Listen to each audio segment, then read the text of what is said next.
Oh, okay. Uh, just to check before I go forward, you can hear me, correct? Okay.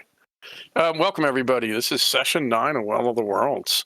According to, I got asked by Freya, who is out tonight. She has a previous commitment. What tonight's game is called, and tonight's game is 7 Wonder Workers.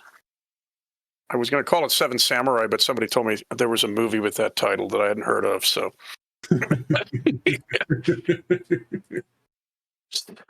And if you believe that, I have a bridge I can sell you. I know, right? And so tonight's cast is Ashlyn, Edgar, Lamarr, and Roland. And we will continue almost pretty much where we left off last session. But before we do that, let me give everybody a quick recap of what happened since it's been 2 weeks. So last session, you left the trading post of the marked fields, and you traveled by skiff, that's with a capital S, sunward, toward Viravain, the city of stone and steel. You reached a border checkpoint, which consisted of 2 towers, a gate, and a barracks.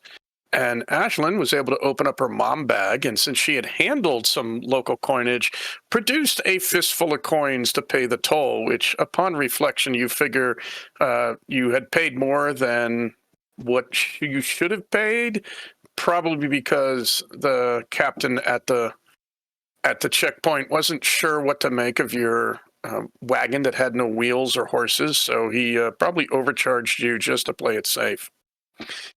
You continued traveling and taking it easy. You can do just to realize you do about 25 miles an hour, but you may not always actually are able to get that speed going, mainly because you have rest stops and you have traffic to deal with. There are other people on these roads, and sometimes you may just stop and sightsee because it's all new land. But a few days later, as you were coming around a curve and going around a series of hills, because the Great Trade Road tends to follow the path of least resistance, very much a scenic road. The way was blocked by an armored figure on horse, and they were with 3 farming people, and they had a second horse with them, and they were clad in full armor. Like the heaviest armor you've seen anybody wear so far. And when they got off their horse to introduce themselves, they said they were Captain J, Viravain, Lord Commander's Justice, and Lord Commander's Freelance. Titles that I don't know if she's 100% explained, but they all sounded really important. She took her helmet off, revealing what everybody thought was like an elf. Lamarr especially thinking anime elf. As I said, you can imagine a 6'6" version of Pirates clad in full plate, and you got a good idea what she looks like. And based on some dialogue with Ava, she's apparently the only one of her kind around. She asked our heroes of their purpose, and then stated, well, she could be of help in Viravain, which is apparently the city of stone and steel. If the PCs could assist her, she feels their flying wagon would be of great help. You decided to assist her, especially once she explained a local village was threatened by bandits and outlaws. So you doubled back, took a side road, and came to the village of Jamanea. There you found the villagers gathered in the village square, surrounding someone they said was a captured bandit. You all soon discovered that this was one Jonathan Roberts, formerly of Earth and a passenger on your flight. Of course, you didn't immediately recognize him because he was now about a 5'1" humanoid fox, complete with tail, ears, pelt, and long nose and everything, and an unruly mop of black hair. And it also turned out that he could cast spells, because apparently he has become his favorite Fursona character from his online roleplay, which I believe was the point of some amusement among everybody. And yeah, he can cast, he has magic. He has some form of what he considers magic powers. Whether you all think that's true or not, it's up to you. But he definitely proved that he had some abilities. And we left off with, I think you had asked him to look into, into the world around him using his clairsentience and see if you could find this, the camp where the bandits were hanging out, which is what he was going to do. But before we do that, A, I got to bring up his character sheet, and B, let's see if there's anything else that you will be doing before he does anything. Just want to let everybody know, by the way, that one of the things that I have done for those who know that this is eventually going to become published, one of the things that I've been prompted to do is really create what I consider my final definitive versions of character sheets.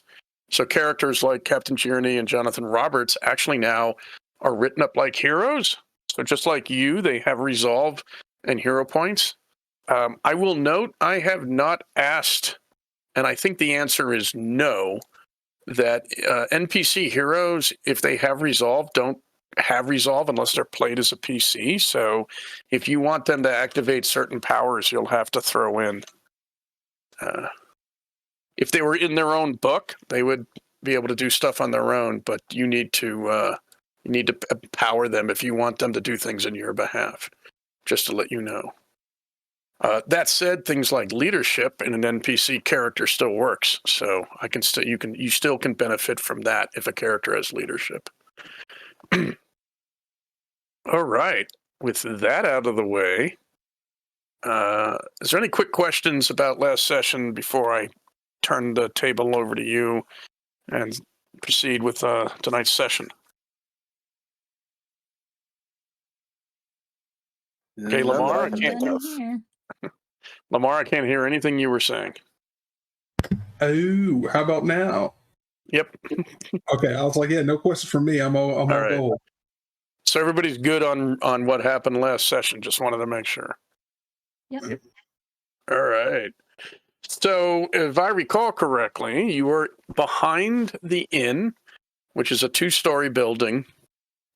You have stored your sky raft or your skiff in the back there. The captain's horses have been put away. She now has a room upstairs. And you have been talking to Jonathan, who has been given some clothing, because originally he pretty much didn't have anything. And as a reminder, I can't really do it, but when he does talk, imagine he walked out of like Goodfellas. Imagine him talking like Joe Pesci, and because he is a CPA from Jersey. And so go with that. He is currently sitting in a circle that he has drawn with chalk on the ground, and he has gone through a series of rituals and hand motions and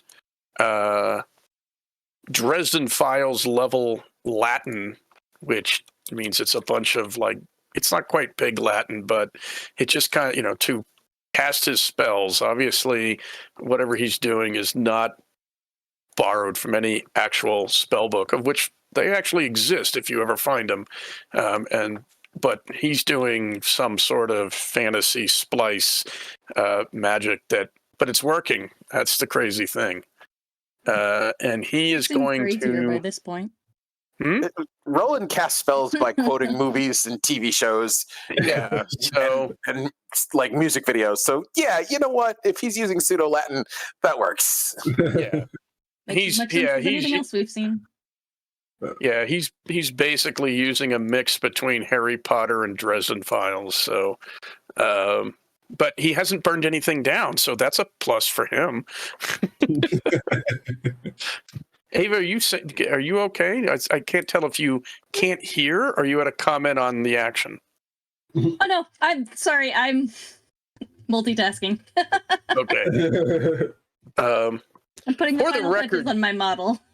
Okay, for the record, Jack is right now probably in your hair, almost sitting up in such a way that if he had a tiny bag of popcorn and was just doing this, that would be his body language, watching all the nonsense, which includes Jonathan being handed a small sword and experimenting with his ability to fence, which apparently he, without any training, has some skill at, because his character could do it. That's, a lot of it, like my character could do it. So he is now pretty much sitting in this circle, and he is going to look out and far away. And what I'm going to ask one of you to do, whoever wants to roll the dice, is I am going to ask you to give me a perception roll. I like rolling dice. Okay. Lamarr, he has a whopping 4 dice of perception. The more successes you get, the less time it takes for him to do something. I have a question. Yes. Mostly because I don't know which.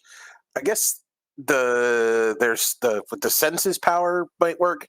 Roland wants to see if he can kind of like get a visual as to what is going on magically. Because he's like, I should be able to see magic, and somebody else is doing it. This is the first time I've ever had a chance to see this. Okay, so then what you would do is you need to put your omni power into the detection power. Into the detection power? Mm-hmm. I was trying to figure out which power works best for that. So, much like Champions, where if you don't know what to do, you probably want to use change environment. If you're trying to do something odd, you probably want to use detection, because detection lets you. Yeah, what it says here, it says you can detect and pinpoint the location of a particular type of energy or matter, a certain kind of being or object, a specific motion or mental state, life, death, taxes, whatever. So if you're like, I want to see what his magic is doing, I would say that is what you're working with, which is detection. Mainly because there's nothing that lets you see. There's, if you look under super senses, it doesn't really have anything that fits, unless you really want to say like astral sight. And I will tell you right now, astral sight's really not going to let you. It's not going to give you what you want. Okay, that was what I was asking is like what's best for me to be able to do this, because I didn't see anything under senses, so detection works. Yeah, and true sight works a lot like D&D true sight. So don't. Yeah, I would say detection, and then you can special effect it from there. Okay. I really like how you can detect literal taxes with this power. Like, well, just as a peek behind the GM screen, Jonathan Roberts has 2 forms of detection, one of which he used, last session, which was allowing him to detect what personal auras look like, which basically to him look like Carillion photography color fields around people. I did actually rewrite him, so he is. Are you guys at 75 or 100 points? 75.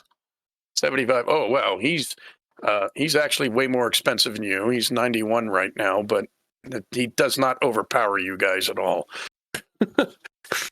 He's expensive because a bunch of his sensory powers are kind of expensive. Anyways, sorry. Census and all that. Oh yeah, and by the way, for the perception roll, I rolled a 5 on 4 dice. Okay. Sorry if you see me kind of pause.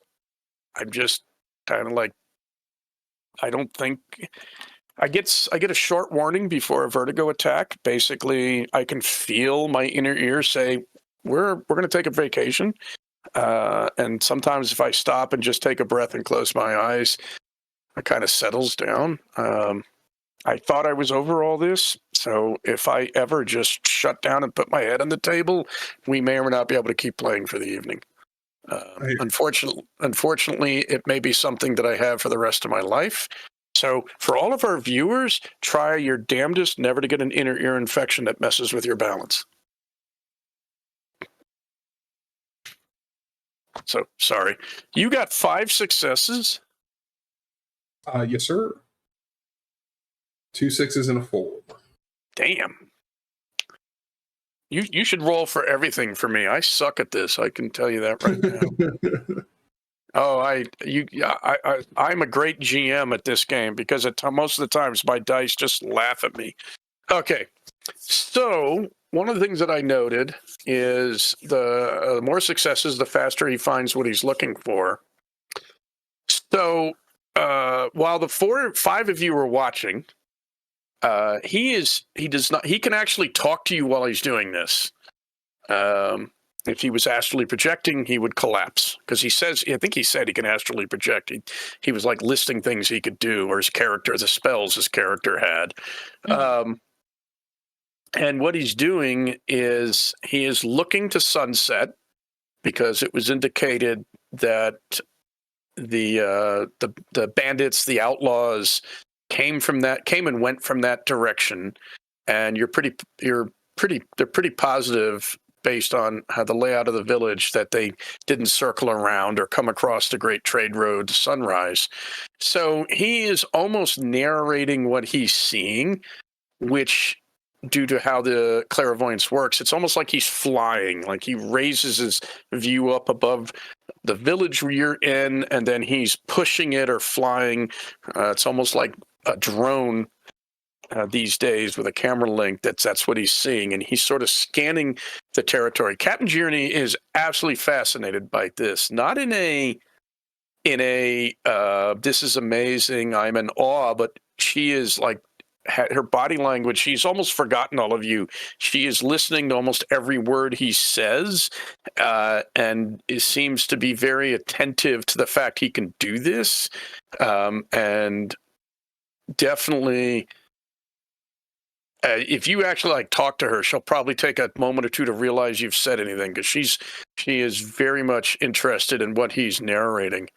And what he describes is crossing the stream, crossing fields, and when he says fields, he's talking about just open grassland.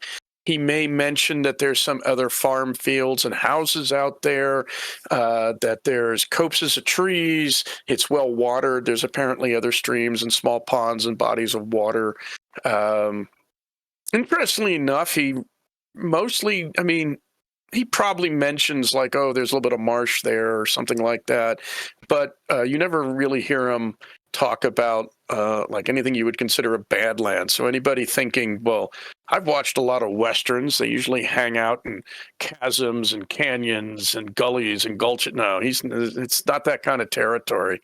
What he does do, and with 5 successes, you probably almost hit your minimum, which was a half hour of doing this, but I'm going to say about 45 minutes of investigation. He tells you all, and he's not really, if you look at his face, by the way, his eyes are open, but he doesn't see a thing. You could probably wave your hand in front of his face and he won't even blink, because he's literally has a literal 1,000-yard stare where he is looking at things you can't see.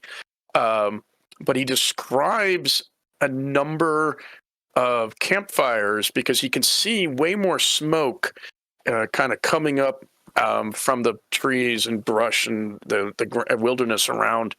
And as he gets in closer, he can see that there's a loose scattering of trees, small copses and little groves, and there are lean-tos made out of branches and sometimes like cloaks or blankets. There's some crude tents, which look like they once were reasonable, but have really seen a lot of hard use. There's just cook fires, all scattering of them, and he can count.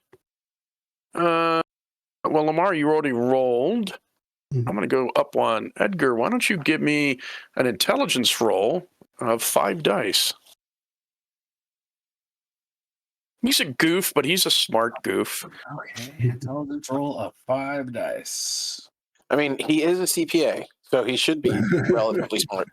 Speed of math, maybe. He can count. Hopefully. Is he a good CPA? I mean, he's got more intelligence than Roland. I was gonna say, Go ahead. 6 is peak human unaltered, so like 5 is good. 5 is great. Yeah, 5 is pretty good. Pretty good. Dude. I got 4 successes on 5 dice. Okay, so he thinks you can hear him, like you can see his hands moving, like he's not quite counting on his fingers, but he's using them the same way you might jot down on a piece of paper, and he's running some numbers very quickly, and he thinks there's at least 50 individuals down there. He describes them in armor.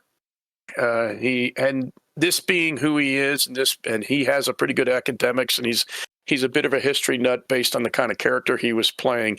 He's like, oh, they've got breastplates, they've got coats of mail, they have Lamarr, there's one in scale, and if some of you may be like, I have no idea what he's talking about, and some of you may be like, oh, I know exactly what he's talking about. He also says he sees. He kind of stops, and his mind derails slightly, and then he's like, "Wow, there's okay, so there's a lot more," and he thinks, and being probably a somewhat older school D&D player, he goes, "There's a lot more races here than I thought. I mean." That one kind of looks like a kitsune. That one's got horns. There's a cat girl. That one's kind of got ears like the captain. That one kind of looks like, I don't know. That looks like a rat or a rabbit. That has got to be the tallest person I've seen. There's a lizard. And he kind of. Can we focus, please? What'd you say? Can we focus, please? And he doesn't look at you but he's like, but you see the ears like twitch. Oh, yeah. Well, there's a lot of them. And okay, they're not all guys. There's like some little kids. There's some women. There's some women in armor. Yeah.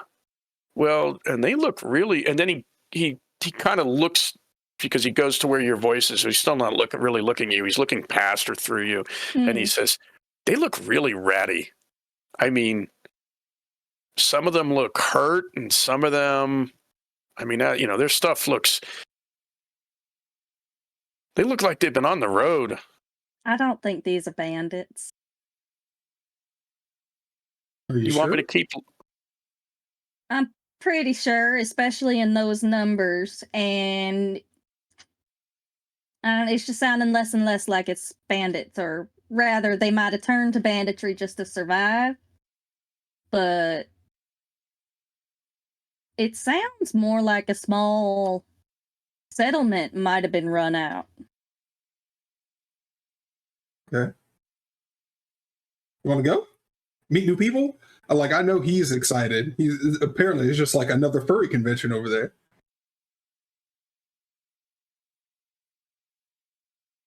I believe this might be settled without any violence. Yeah, Without Peace. violence, Lamarr. Peace, yeah.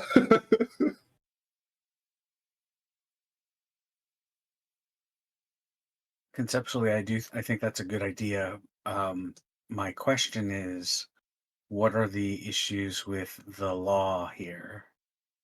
Since they did come and burn a barn, and they're under the responsibility of the captain, Captain Journey here. What does that mean? And Are you asking her? Ashlyn will just kind of turn to look at Journey. Yep. Oh, wait. You're a cop, Kearney? How did the Lord? Did you not get that from the Lord's justice? I mean, there's all different types of justice. You were I standing didn't know she had like a badge or something. right there when she passed judgment on our friend Jonathan here. You were right there. I mean, I was more, watching the sword fight, and then I was just like, ooh, nice. Ooh. This was before the sword fight. I only remember the sword fight. And Sorry. before lunch. Captain, if that is the case, if these are essentially starving people who have turned to these types of actions to make sure that they and their families can survive, what does the law of this land, or what does justice say here? So she finally realizes you're talking to her, and she looks over at you, Edgar, takes a breath. I am the Lord Commander's justice. And when I speak, it is with his voice. And as a Lord Commander's justice, I see to it that the laws of Viravain are upheld, and I pass judgment as I see fit. Oh, she's Judge Dredd. He elbows rolling. I believe that comparison was already made. You really weren't paying attention, were you? I made that exact reference. Oh, Chris was maybe an hour ago. Oh, okay, yeah. Oops. I mean, okay. I'm glad we share the same brain cell. It's just your turn. Great minds think alike, right? Sure. Edgar, you actually also, I will say, because I probably didn't get it across well enough, you will notice a certain stress toward the end there. As I see fit, there's you and Ava probably, because Roland is kind of talking to Lamarr, but Ava's been paying attention too. There's a bit of a stress on the I, as in, yeah, there's laws, but I determine how they're applied. Oh, Ashlyn's always paying attention to Captain Jeremy. Okay. Oh, yeah, Roland caught that thing, and he just went, okay, cool. She gets to make her own decision, and he's just kind of moved on. Okay. And the funny thing is actually Lamarr bringing up Judge Dredd when the funny thing is though is that you also get that, like, she technically sounds like she's judge, jury, and execution. Wait, hold on. I have to quote my favorite movie. She's Judge Judy and Executioner. Which is a little frightening, but so far everything she's done has been rather reasonable so far. So certainly she did not take it out on Jonathan Roberts for stealing a cheese and a pie. Mm-hmm. Yeah, so hung up. So yeah. So at this point, sorry. So after hearing that, so that fight was like a trial by combat then? So is that how you guys roll down here? So if I go No. Oh, okay. That was testing his abilities. Oh, okay. And then she stands up straight, because she was a little bent over, and turns and looks at you, Lamarr, and says, "You have reminded me that I owe you an apology." Oh, you don't got to do that. No, let her cook. He puts his hand out. You wish to please. You wish to show your sword skill, and I not knowing you, not having seen you fight, denied your chance. Later, after we are done here, I would like you to demonstrate what you can do. I mean, I don't want to brag, but I'm kind of nice with it. You don't want to brag, but you take every opportunity to do so.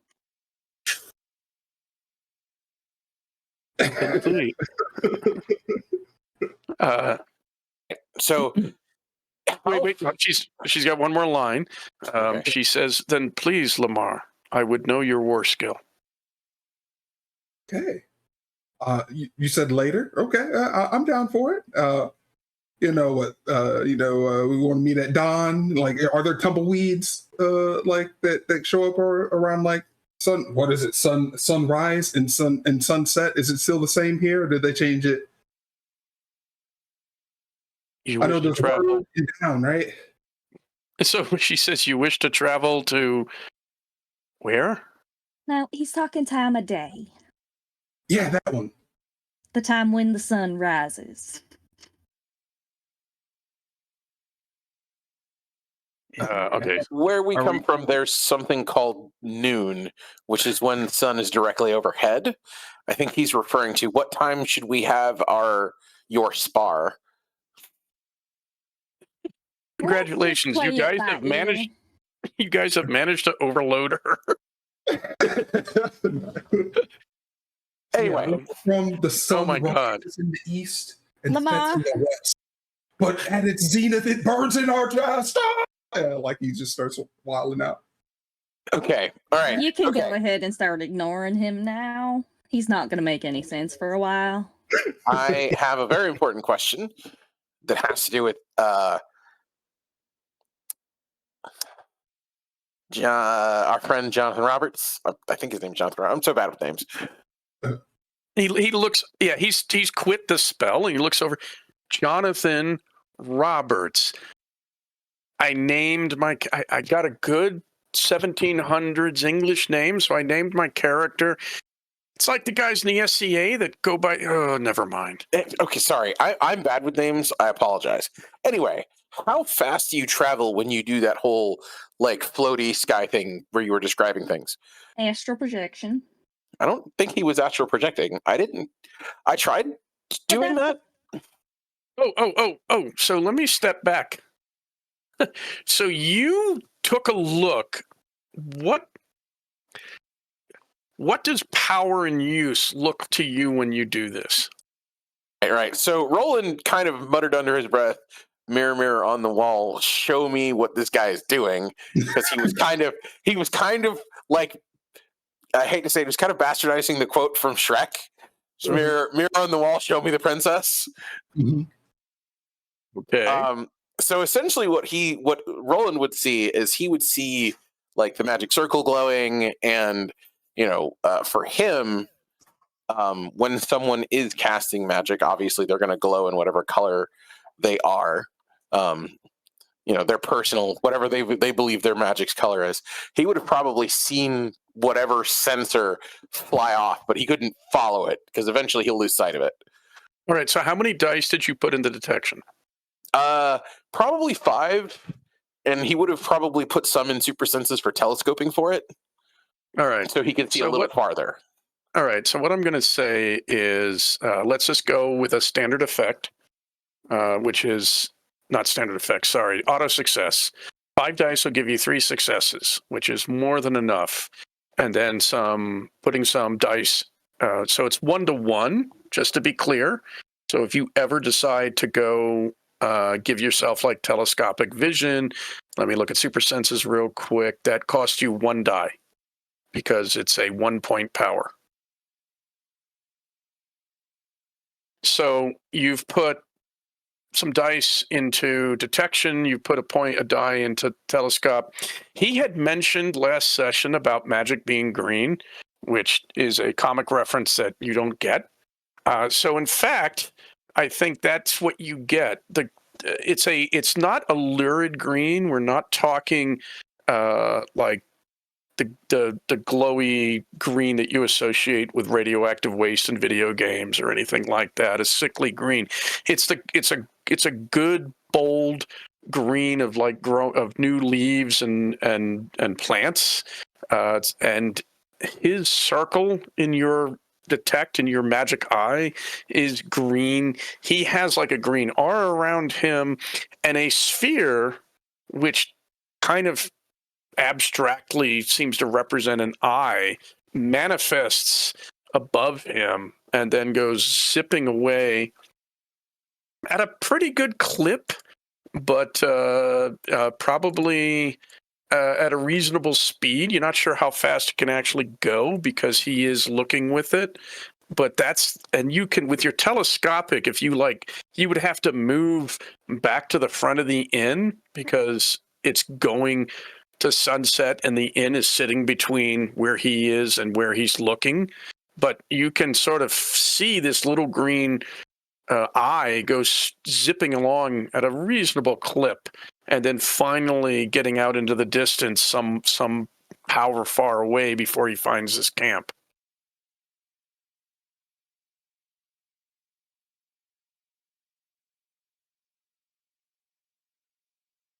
Okay, so interesting. All right, so I want to try to estimate based on his how long that was, how fast I saw him moving, how long it would take for us to potentially get there if we take the skiff. Okay. Why don't you give me an intelligence roll?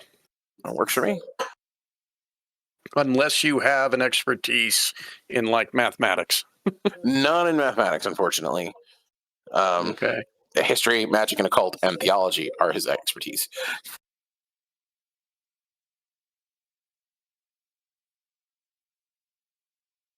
Yeah, this is more intellect than survival because you're sort of calculating things like airspeed and all that. Right. I wasn't worried about using my specialty for explorer. So I only got one. You're not sure because it is some distance away. Probably you don't have a really good number. One, let me check real quick here on action. That's an average threshold. Let me double check on what an average threshold gives you.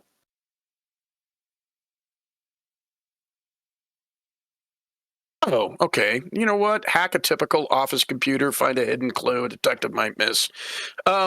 You are pretty positive no more than a few hours in the skiff.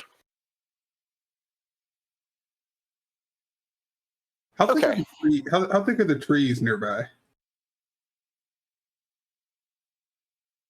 What are the trees? What's the foliage like nearby? You mean nearby us or nearby them or everywhere? Yes, in our immediate area, as we're on the skiff. Okay, well, where you are right now, there's not a whole lot of trees because you're surrounded by a lot of cropland unless you go down by the stream. So there's not a lot of trees. If you head to sunset, you get more and more copses of trees, which probably on, I don't know if Lamarr is a botanist. I'm not, but it's a lot of green, broad-leafed, leafy plants. Some grow very vertically, some grow out in bushy kind of shapes, but they are identifiably tree-like structures. Okay, cool beans. Yeah, next time, I have to try something. And with that in mind, Roland, Capt J looks at you. And actually says, I asked you to assist me because you have a wagon without wheels. Perhaps this would be the time to use it. Travel. Sorry. Well, she stops when you start, so finish your... Yeah, that was the plan, actually. I was trying to get an idea how quickly we could get there based on how fast our friend here was able to travel while using his senses. We should be able to get there in 3, maybe 4 hours. At the speed that your wagon moves.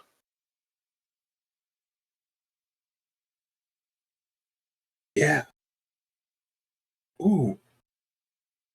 So she looks back to the stables and looks back at you, Roland.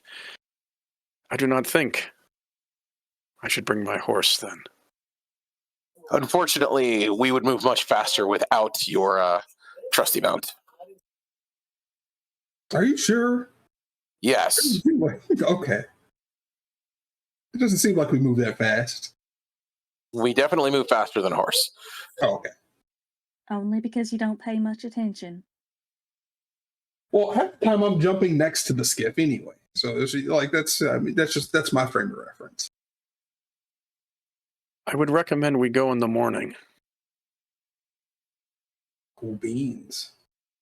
It being somewhat later in the afternoon by now. Okay. Do you? Are we eating anytime soon? We I'm just starving. ate. I said what I said. And starts grumbling a little bit. Or maybe that's, and then he goes and grabs some newspaper and he goes behind some bushes real quick. He felt a sharp stomach pain and immediately thought it was hunger, but he actually has to poop. God give me the strength. All right. Let's You got some Imodium in your bag? No. Funny thing is, I'm sure she just has Imodium, like not even magic bag, just has it.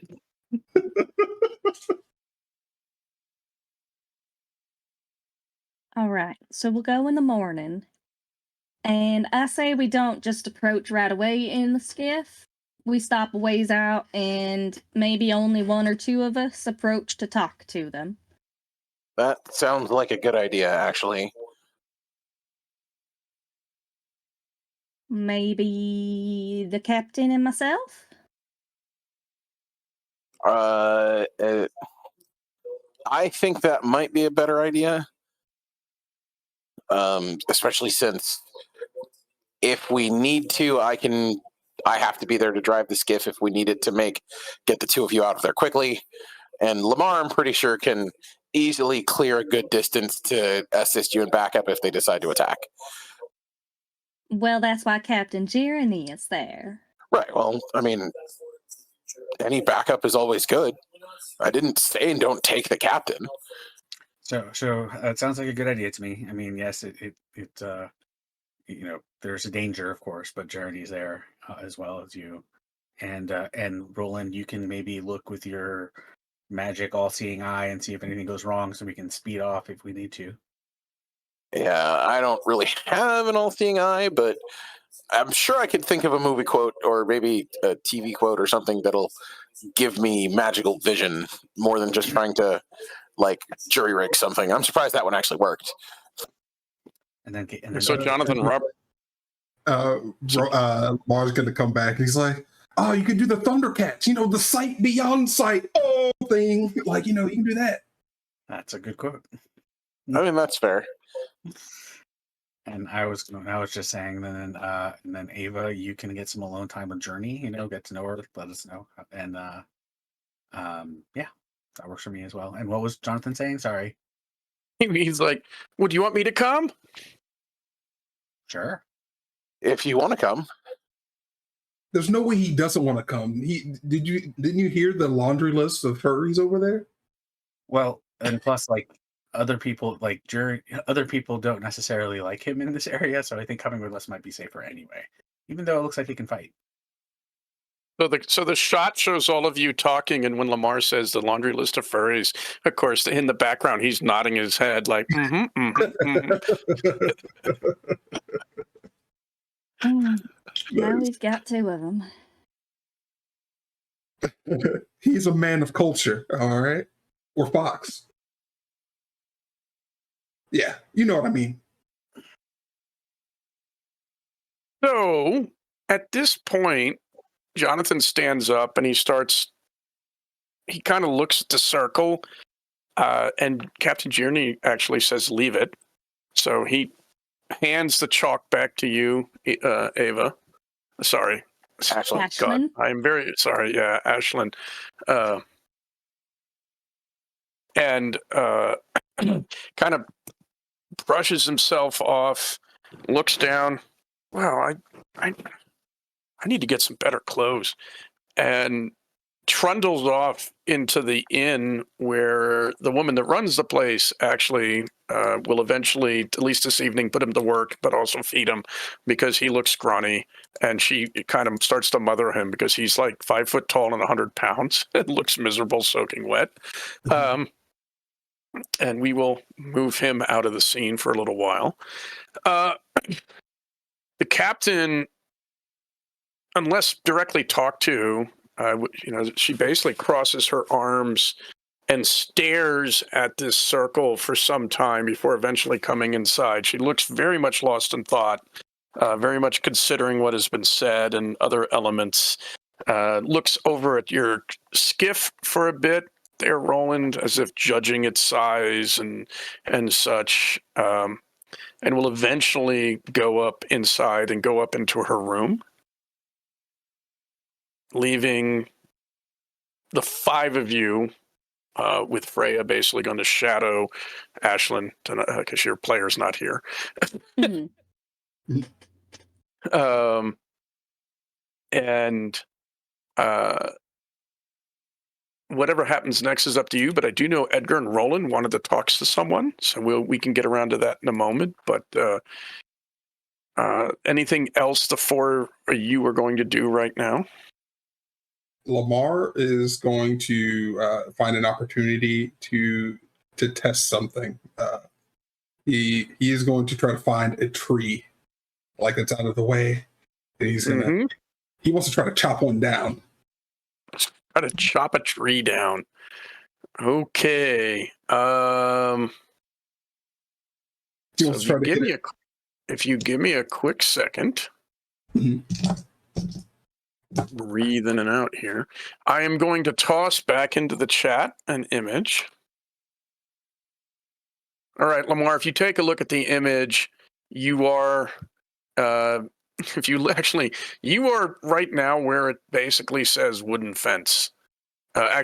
No, where it says wooden fence is open corral-like area. The stables is somewhere where the gray line is. This was drawn before I really thought about it, so one day I'll eventually redraw this. The trees that you want mean that you would go basically down the street to where it says temple, hop across the stream, go up the slope, and there's a whole tree line. It's not dense, but it's pretty scattered trees and such. The villagers collect dead wood and timber as needed. It gets denser the further you go because, of course, they've been cutting into this. So if you want to try chopping a tree down, you can. I will do that. And how fast is the stream going, or river, or whatever? The stream goes fast enough that if you take a look there, let me open this one up. If you take a look there, the stream goes fast enough that it runs the mill house. There's a water wheel there.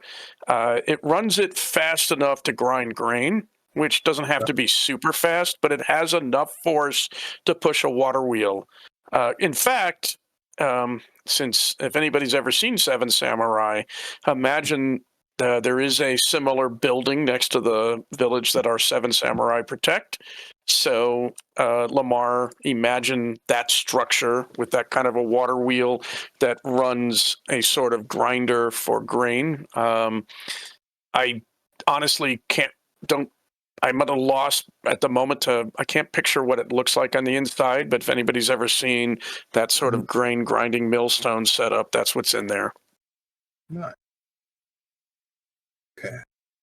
So Lamarr is going to he's going to line up a tree, and he's like, "I got this, right?" And he like looks around, and it's like, "Oh yeah, no one's here."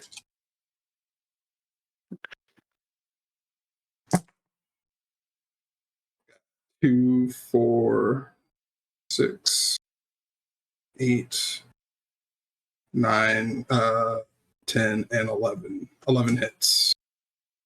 Okay, 11 successes. All right, so a huge tree, which you're probably not attacking at all, but it's the only thing. Well, actually, let's say this tree is about the size and shape of a telephone pole. That is 6 dice. So I'm going to roll 6 dice just for the heck of it. Yeah, I got 4 successes. You got 11, so you got 7 successes more than I did, which is almost double the number of successes that I rolled. The scene is yours at that point. You've done enough damage because at 6 dice it has 6 body or health. You have done 7. You could have reduced it to splinters, or if you simply want to cut it down in a single stroke and have it neatly collapse, it can do that as well. Yeah, I'll have it, and then I'll not feel the resistance as I get through the tree, and I'm like, did I miss? And then it does the whole like, then slides down. I'm like, oh, I did it.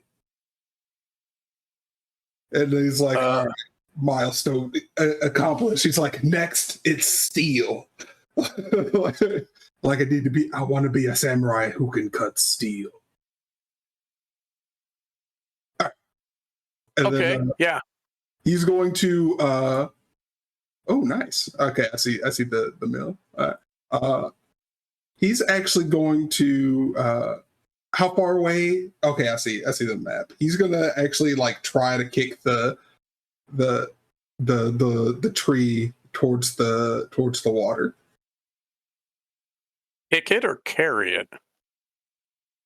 I know I swing really hard. I don't know if I'm actually strong enough to pick up and haul a tree. How much? Okay, so here's the question: how much might do you currently have? I currently have 4 might. All right, so 6 dice of tree, which is what you hacked at, equates to 1 ton of wood. Ooh, yeah, that's 4 dice of might equates to 500 pounds. Yeah, no, I can't. Yeah, I'm not picking it up. So you can certainly like lift one end up a bit, which is pretty impressive, but you would need to chop it into smaller pieces to move it. Okay. He wants to kind of like make a little raftsy type deal.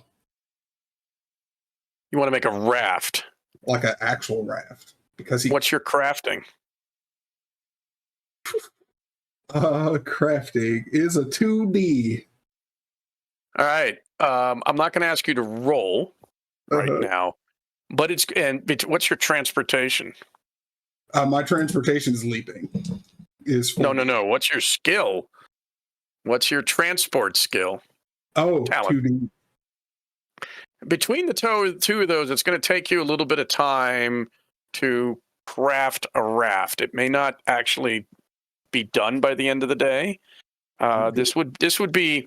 I'm not going to ask for some die rolls because if you decide you just give up, that's true. But if you auto success, you're going to get a 1, and that's going to take a little bit of time to put it together. Now, running with this idea.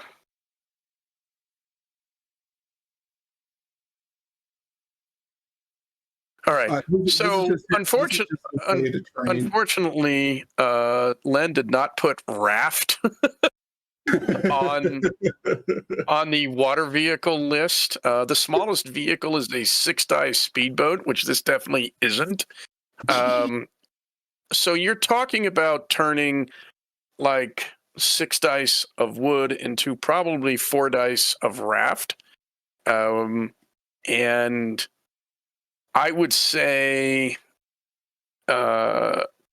basically it's a couple of hours per success to do this because you have to cut the wood, you have to find rope or vines, you have to get it all together, you have to tie it and so on. And it's just you, and you may never have made one of these before, and you don't have all the correct tools. So you start, but I will say that at the moment, if anybody wonders where Lamarr has disappeared to, and since there's no like mushroom clouds on the horizon to instantly locate you, you are busy down by the river chopping this thing up, and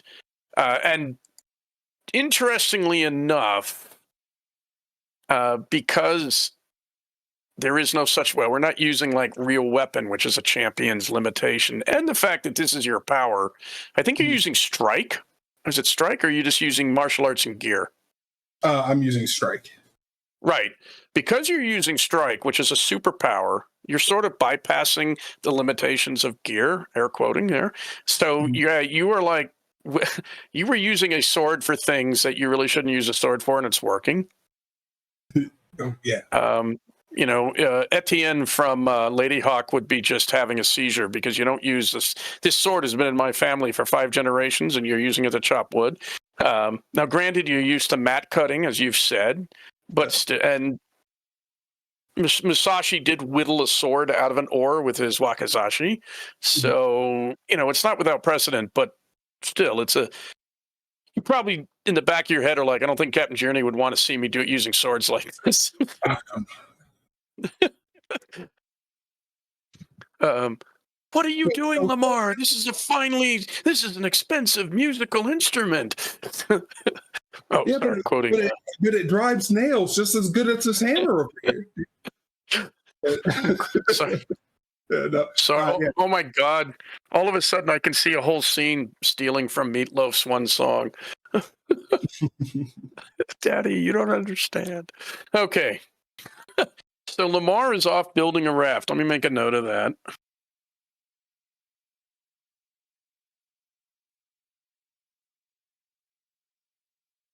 I love you guys. I never know what anybody I never know what craziness the player is going to come up with. I love it. And you're making me work on my improv skills. I feel I'm getting more confident with that.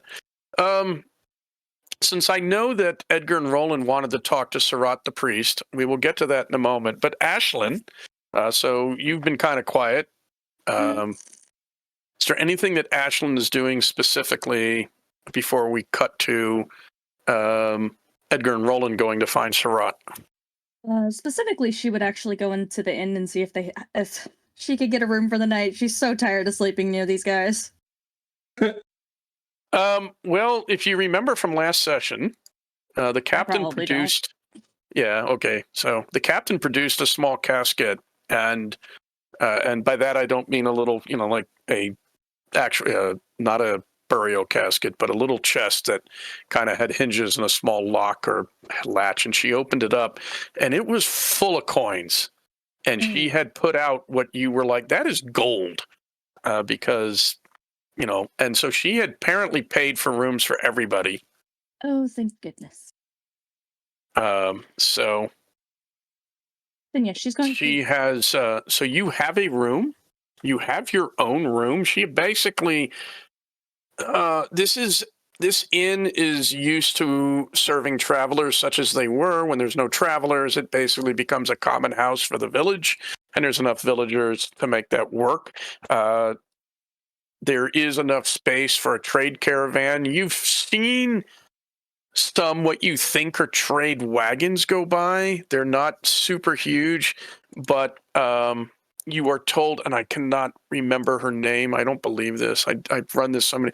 Anyways, the lady that runs the place lets you know that, oh yeah, we get like 12 wagon trade caravans. So I have lots of rooms. So upstairs, there is probably between 6 and 8 rooms, divided. The hallway runs down the middle. The rooms on either side. So some look over the back, some look over the front.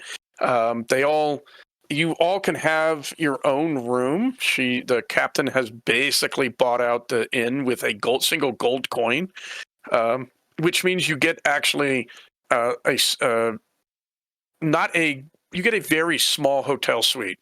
2 beds, like two chests, maybe not even a table, but hooks or pegs on the wall to hang clothing, a single window.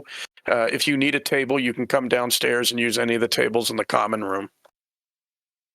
But you do have actually, I'm thinking you and Frey are going to share the room, if you wish. Sounds right. Okay, so yeah, the rest of you can either share a room or get your own. Needless to say, the captain has her own room and is not sharing with anybody. She was also given surprise, surprise, the best room in the inn, which, when you think about it, this probably just means the one that is the slightly the biggest. Mhm. Other than that, of course, once you get in there, Jack jumps and proceeds to investigate everything. He is all over, like, he is poking. He's under the, I mean, he's not rooting through anything, but he's like under the bed. He's on the bed. He discovers covers. So now, of course, he's running around between like the blanket and and he's just like, and he's head will pop up. And anybody's ever had a dog that likes to be under the, or like a cat, but he's much smaller, so you have to keep an eye for him. If, of course, when you open up a chest, they have a till in the top, which is basically, so you have the chest itself, and then there's a pair of runners, and you have a little bin that you can put small things in. He immediately, like, if you don't put anything useful in there, he immediately adopts this sort of as his nest or fort, and just kind of, he's anything you look at, he's interested in. You open up the window, he's going to look out. Interesting thing, there are no glass panes. So when you open up the window, you can look right out if you're in the front or the back. And of course, that's great. He actually flies out and he's done this before. So he's like, oh, good, I can fly out and come back. And he very much approves of the window being open.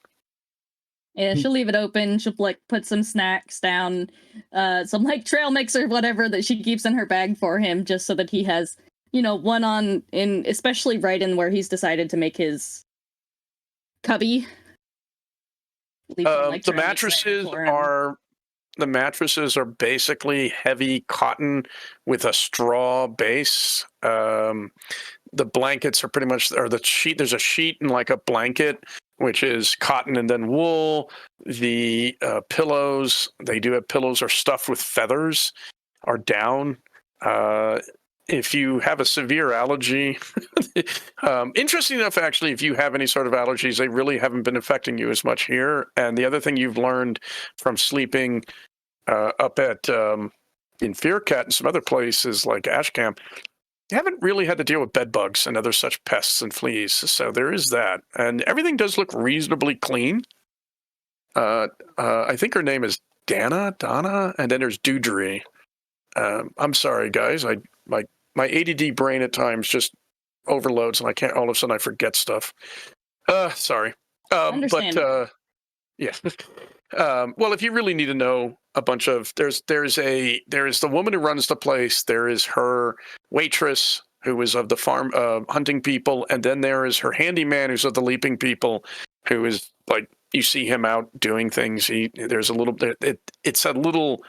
It's interestingly self-sufficient. There's like a little, like, he has a little carpentry area. He has a little forge.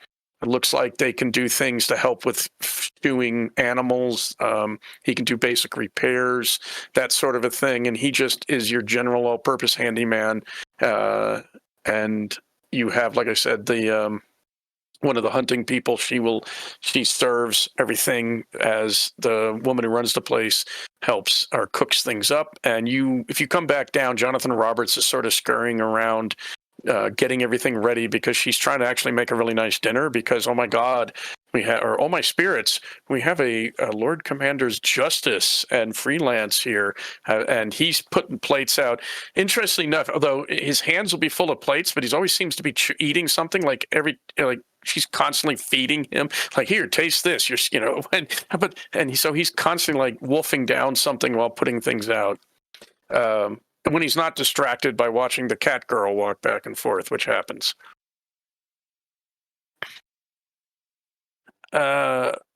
Okay. So yeah, Ashlyn gets her stuff squared away, and she does return downstairs and to work on quite a good-sized sketch. Basically, she's putting all those sketches that she's taken of Journey, like on the travels and whatnot. She's taken those and she's doing like a really nice side profile of like her as they were on the road. So like on the back of her horse, and just that really regal bearing that she has. And she's putting a lot of work into this like charcoal drawing with the plans to what is it, lacquer it, finish it, and give it to her at some point. You So would, based to on impress. when I, yeah, based on when I did this before, you would reach into your bag and get a spray fixer, and that would keep the dust from going everywhere. Jack is quite helpfully like handing you charcoal and pencils as you work. Like you put one down and you'd start to reach for something, and he just, as best as he can, looking like a wyvern, he will, Archie, you know, just the sweetest thing. and eventually he tires of that and basically plops himself in such a way where he can just sit there and watch. And at some point, She's got his tail like wrapped around her ear. and at some point, Dudry comes by and puts a little bowl of like scraps, you know, bits of meat and vegetable and bread and stuff near, and he immediately just, and oh yeah, you're drawing. Well, I'm just gonna double while you're not paying attention. Good, I'm gonna eat all this. All right, Edgar, Roland, you were gonna go look for Surratt. Yes. So if you look at the map, you basically head out of the inn, cross the triangle there where the roads meet, and you head to sunward, and then you can see that there's a temple right there, and that temple, hold on a quick second here. I may call for a break. I have a bunch of stuff supposedly coming from Amazon. I decided that to take advantage of some of the sales, and I'm trying to redo some of my kitchen, like all new plates and things. And unfortunately, they put everything in my back courtyard, so porch pirates aren't an issue. But I don't want to leave it out overnight. Let's see. I have the exact same thing on my phone. Prime Day deals are hard to pass up. They are. While we're walking, I will say, I will mention to Roland. So, I have met your magic, and magic, I guess, in general seems super versatile. I'd like to talk to the others, maybe. I wonder what you think. So, from what Jeremy told us last time, she's basically a foundling, right? Like she's the only one of her kind, which makes me think that maybe she's not from this world, plane, land, whatever you want to call it. Right. I wonder if your magic or some magic or divination or whatever could help learn where she's from. I mean, that's like a big thing, and I want to talk to you first to see if you thought that was possible. I mean, my biggest thing is figuring out how to get it to work. I mean, I'm going to admit, I got real lucky with that, mimicking a movie that was already kind of like messing with a traditional line. Mm-hmm. And just, I wouldn't want to do that without talking to her first, right? But to see if that was something that she would want to do, or if it's something she'd rather not. But I think that might be something we could potentially help her with. If she's up for it, I'm willing to try. Okay. Just keep that in mind. We'll talk to the others first to see if anyone thinks it's a really bad idea, but yeah.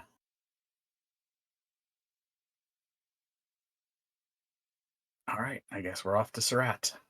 Did you need to take a break then? Yeah. GM. No. Okay. Well, I mean, break time's usually not for like another 45 minutes, so.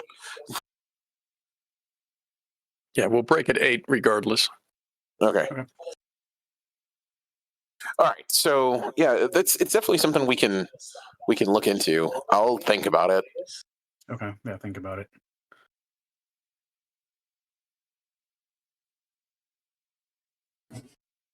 Okay, so you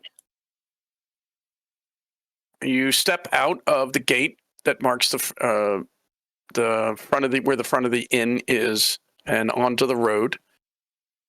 As you can see from the art, it extends up to back the way you came, and then extends, and then there's the road that you came on, which eventually connects to the Great Trade Roads.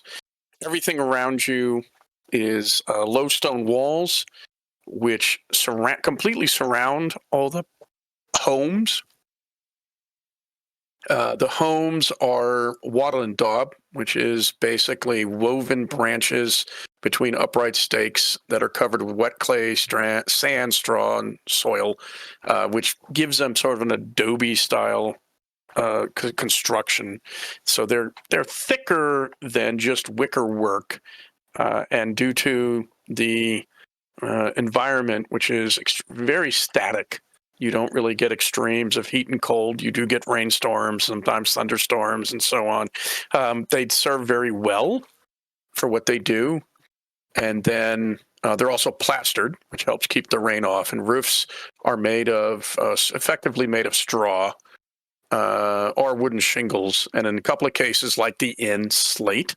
So you have these like thatch roofs, which as they kind of decay, are being taken off and replaced. And you can pretty much count that due to the size of the village, it's pretty frequently at least one of the buildings is getting its roof replaced.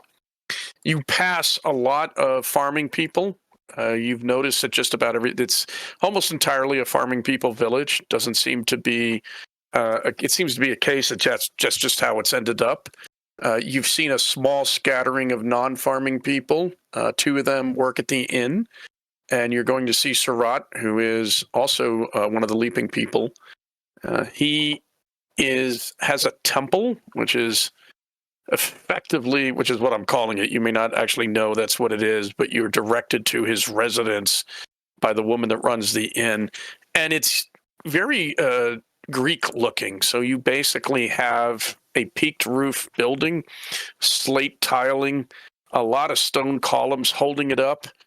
He lives within it. So it's basically, there is like an inner building surrounded by all these columns. It's mostly open now.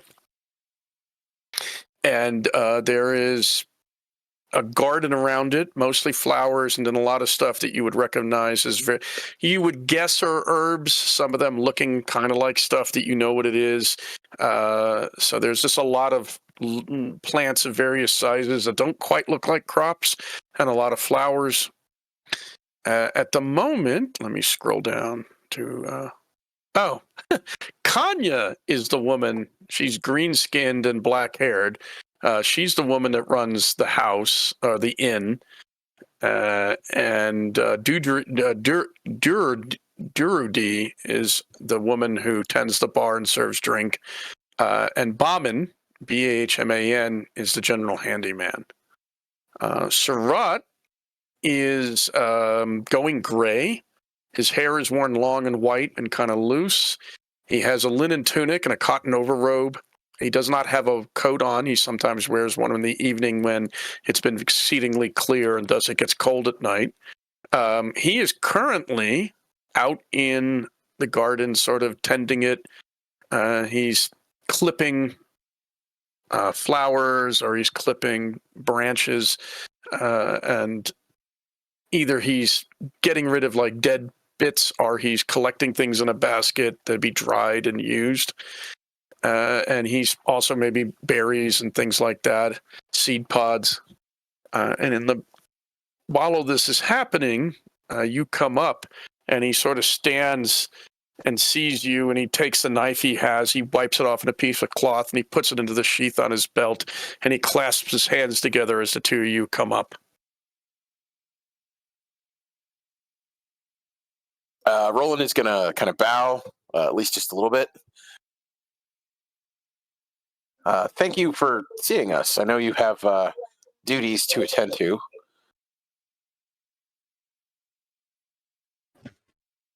Speaking with those who are new to the village is one of those duties.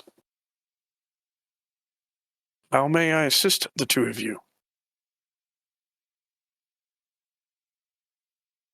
Well, go ahead. So when we spoke earlier, you started telling us about your role as the go-between between the world above and the spirit world. I know that's one thing that I would like to learn more about, the spirit role and the role of the spirits. And Roland, were there other things that you wanted to discuss? Well, I wanted to kind of get some more ideas about the idea of spirits. You'd mentioned something about potentially the skiff having a spirit, so I was curious.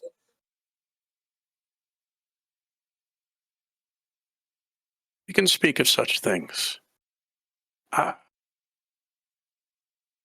you require sustenance?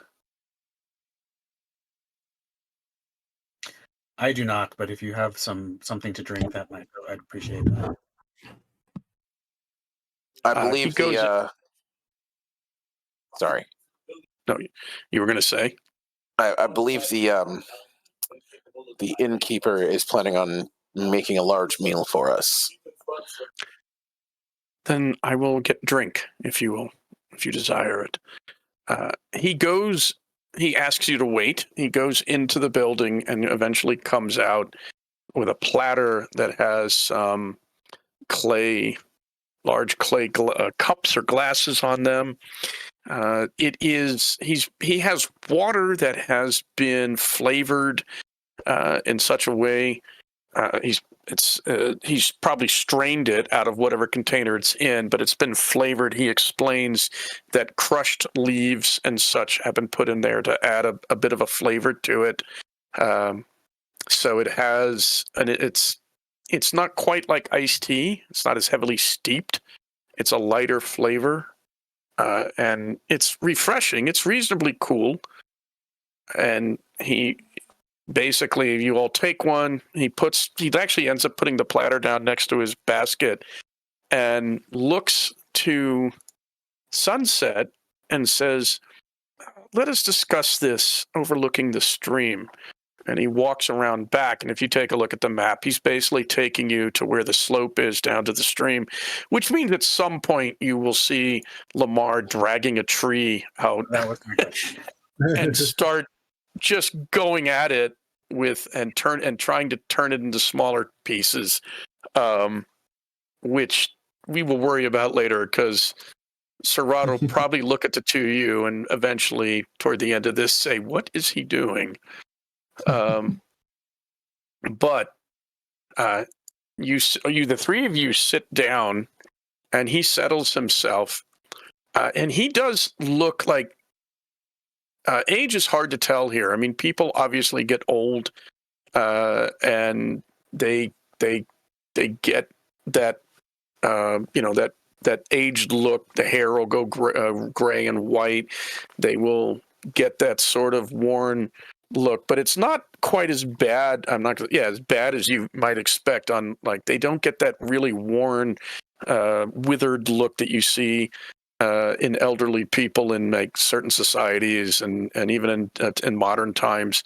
So they age. You've noticed that that people as they get older tend to age gracefully. Capt J looks, you couldn't even guess, she looks like she's in her 30s, but if you run some math, she obviously doesn't count. But he settles down. It's kind of interesting, of course, because his legs digigrade, so he walks on his toes and his heel is up in the air, and as is his ankle. But he does settle down and sits and drinks and says, "What is it that the two of you wish to know?" Go ahead, Roland. Well, I'm mostly curious to see how your worship of the spirits parallels to some worship from where we come from. I'm a bit of a scholar when it comes to theological things, and your teachings, well, it it would be. Well, I'm curious mostly, because this kind of follows a field of study that I've spent many years researching. And so he nods at that. His ears his very tall, thin ears sort of flip forward and back as he thinks. And then he turns and he gestures toward, actually points in the other direction. Sorry, he points past you, Roland, and he indicates the mill. And he says, that is the village mill. There is a spirit that dwells within there that we give offerings to, so that the millstone will run smoothly. If you go in there, you will see that a small house has been made, and it is on one of the walls. And periodically, we offer a measure of what has been ground to that spirit, so that it may use it. And sometimes drink is given, or perhaps an article of clothing, so it has something to wear. And by accepting these gifts, it is pleased. And so the water wheel runs smoothly, the millstone runs smoothly, and our grain is ground so that we may benefit.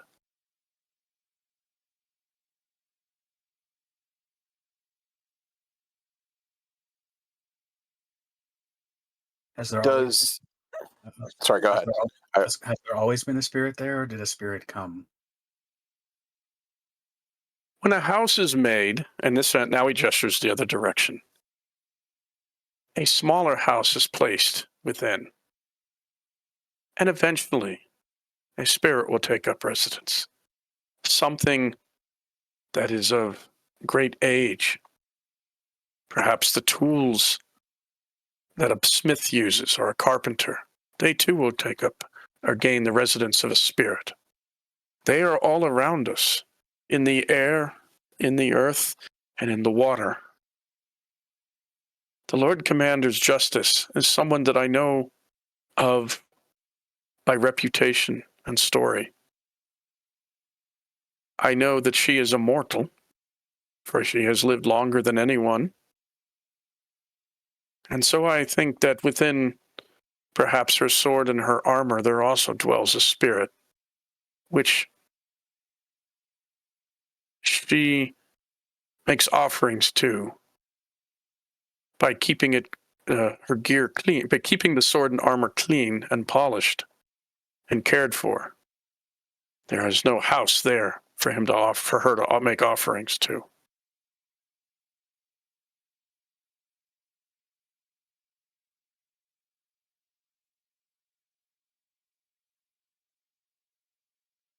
Go ahead, Roland. I do have another question, but No, I'm thinking. Go ahead. so why are you the go-between, or why does there need to be a go-between? What is your role in these interactions with the spirits?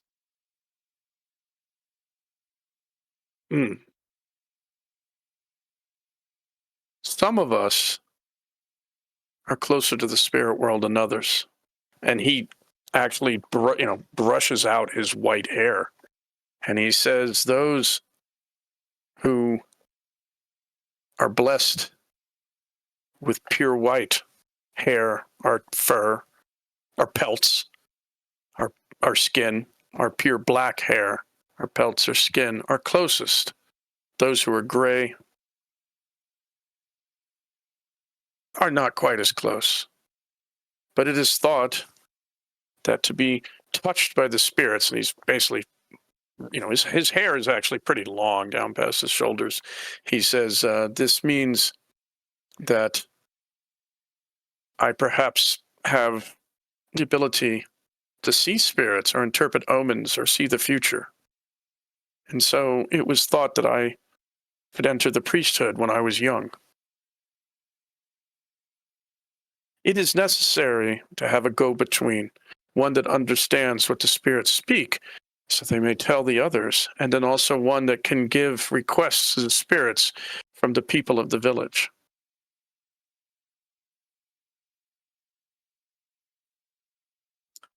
What does entering the priesthood mean? Do you go somewhere to learn? Yes. He describes something that is very similar to, say, Shinto. The idea being, or Buddhism, where, as a young man, he entered into the priesthood. He was basically read scriptures and such. He was He was taught rituals. He sort of decided this was the life for him. He learned, which spirits inhabit what.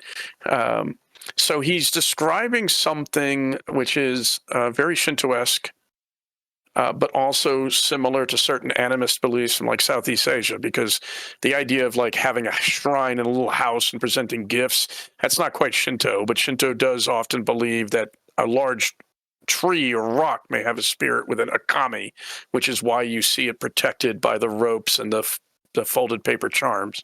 But he's describing something that is very animist in belief. Now, based on what you've been able to do and see, the idea whether or not that's true, like how, if spirits actually manifest, it's hard to say. Considering what Jonathan Roberts and Roland have done. I'm keeping an open mind. Yeah. Roland, I'll let you ask your questions. Okay. Can you see spirits? Or do you simply sense them through another method? What was your second part of that? Okay, so what he said was, do you see spirits, or do you simply sense when they are present? And he sort of deflates slightly. I do not know if I've ever actually seen a spirit. I have seen some of their go-betweens. Actually, no. Sorry, I made a mistake. Let me back up. He says, I have not seen house spirits, but I have seen the water people, who are the water spirits brought to physical form.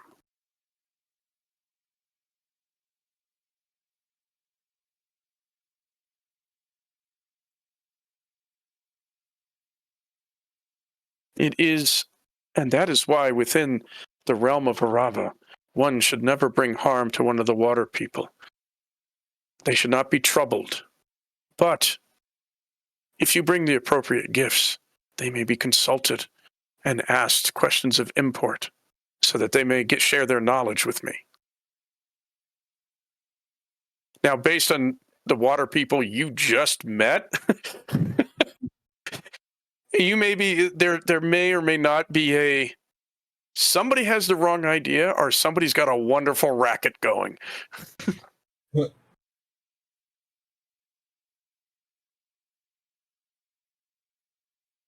And at that point, actually, he says, you must, and he points at the stream and the pond beyond, and he says, you must understand that water is one of the barriers between the real and the spirit, the physical world and the spiritual world. It is a liminal space, or the term he uses effectively translates to that, which is why we will make offerings if needed and throw things in.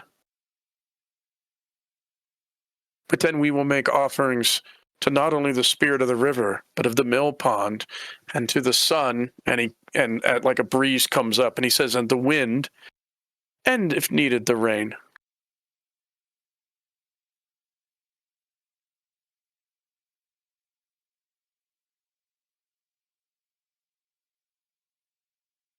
So, Edgar, this has been enlightening. So you've answered the questions that I have. So thank you for that.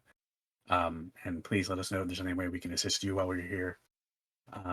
Roland, go ahead. How do you recognize the presence of a spirit?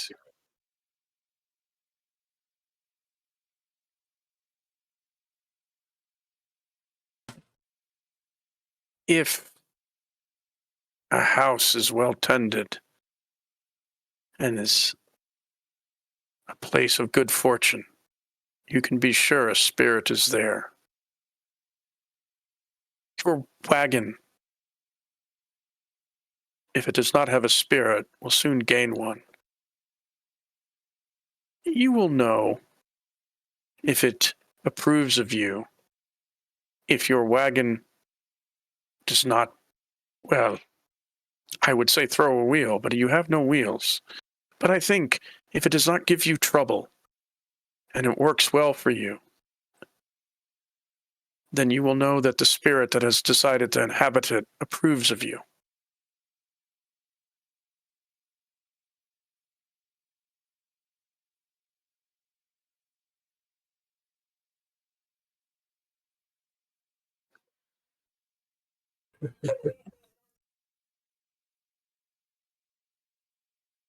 Okay. I have other questions, but I believe that for the moment, those questions are mostly technical rather than anything spiritual of nature.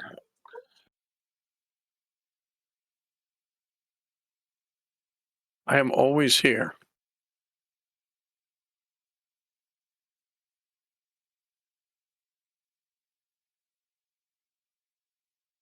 Should we make our way down to the stream, by the way? Is it possible? Yeah, because like, I wonder what the spirits think of that. What's going on over there? yeah, right about this point, one reason I would, let's say actually Roland may also be like, okay, I got other questions to ask you. You see Lamarr bringing, he's dragging a tree, and he's starting to cut it down so that he may, and he's starting to like measure it out so he can make his raft. And you say, what do the spirits think of that?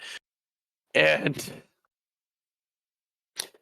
Surratt looks at you, Edgar, and says, what is he creating?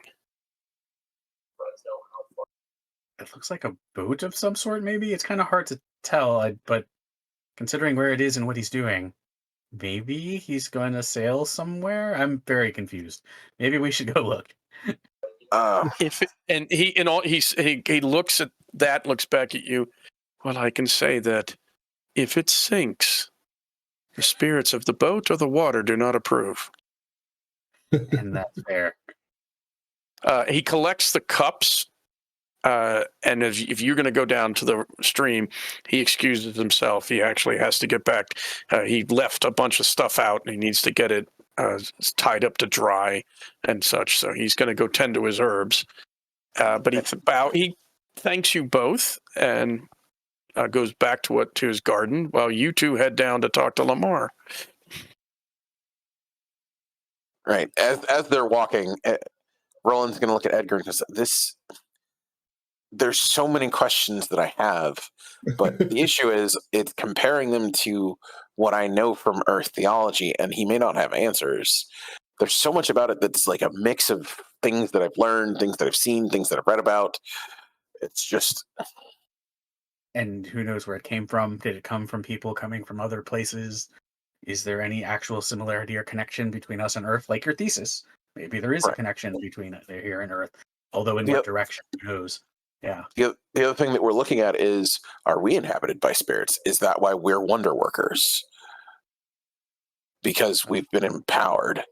We're not from here. That is a really good question. But there's no way to be able to ask him because he doesn't have a basis of understanding my queries. Right. Yeah, maybe think about it in a way that he can understand, or go to where he learned is another possibility if we are passing that way. If he went to the city of Stone and Steel, for example. Sounds like a plan. What is Lamarr doing? What was that, Edgar? What is Lamarr doing? What is Lamarr doing? That was my question. Yes. Yeah, Lamarr, what are you doing? At this point, he's cut the tree into appropriate length sections, and he's trying to just like find some rope or whatnot, and then he's like, he starts scratching his head. He's like, I might have to go bother Aisling, get some rope out of her bag. What are you? Are you making a ramp or a raft? I mean, yeah. See, it first started because I wanted to see if I could cut a tree, and I did. And then I was like, well, it'd be a waste to waste this tree, right? So then I was like, oh, dude, I could build a raft. Look at the stream; it goes pretty fast. Why are you building a raft? I mean, it was just my workout for the day. Instead of doing all the push-ups and sit-ups, jumping around and stuff, I was like, I'm gonna cut this tree a bunch of times. And I was like, I guess I'm done doing that. I might as well use it for something, right?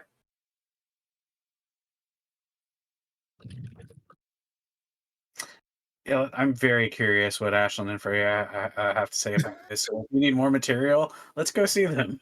Yeah. Should be about dinner time soon anyway, right? Oh, dude, I could use like the fattest burger right about now, or some steak. No, They don't have burgers, right? I don't know. Didn't Ashlyn bring out a burger for someone at some point? Yeah, for Oh. Jonathan. Yeah. Okay. So someone has burgers.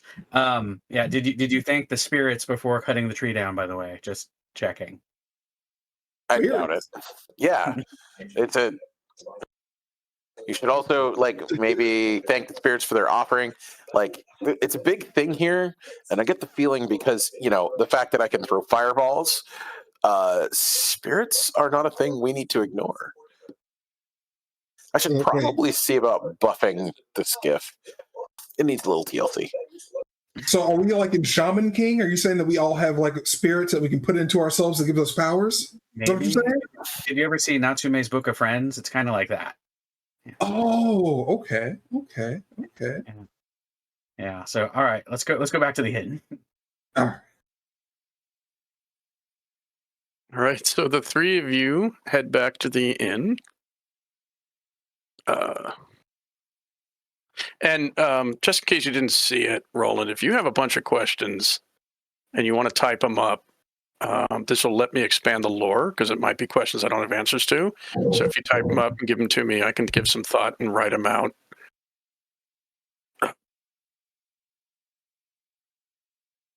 Okay, so the three of you come back and you find Freya and Ashlyn in the common room. Freya is doing whatever Freya would be doing right about now.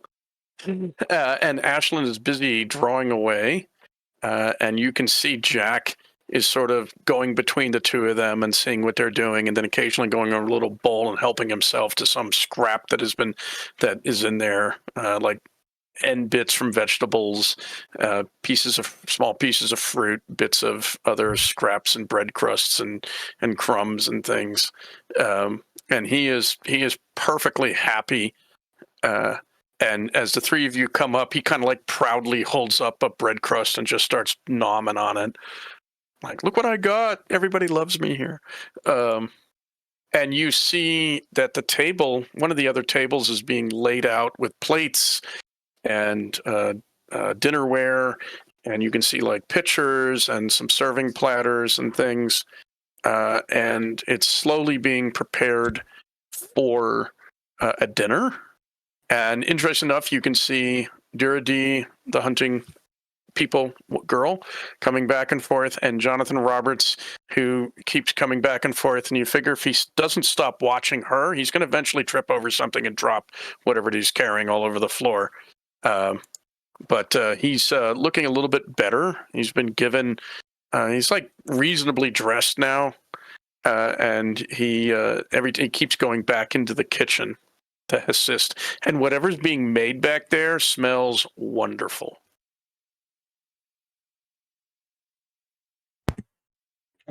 I want it. What is this? I don't know. I get the feeling, knowing Freya, she's either looking through her pictures or potentially writing, like taking notes for what they thought. Yeah, that makes sense. That she's like trying to summarize everything that's been happening over the past few days.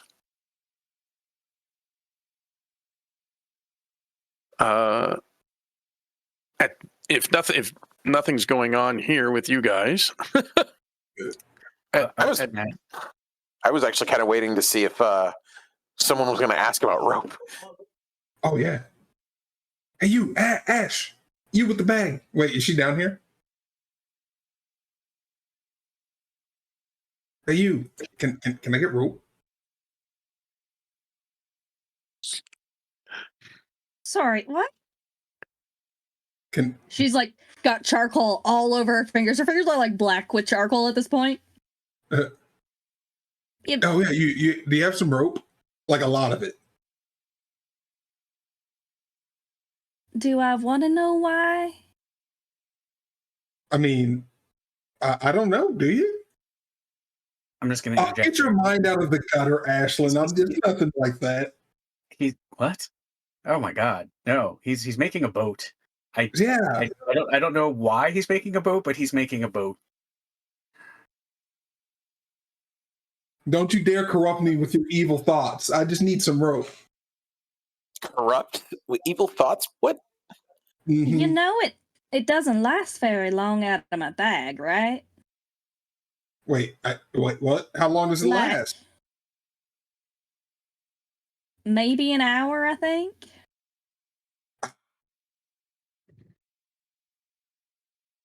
Well, shit. All right, you got burgers in there then? Dinner is being made.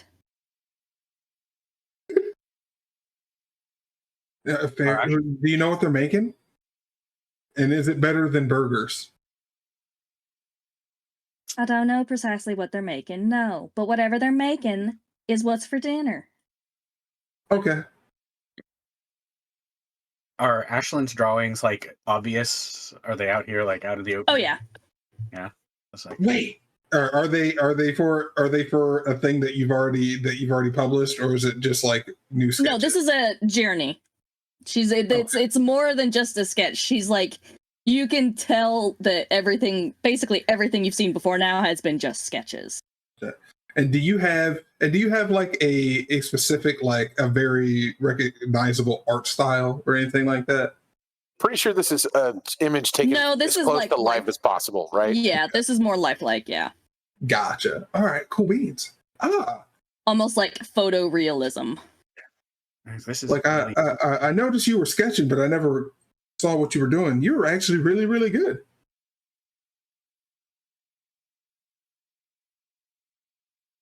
All right, bye.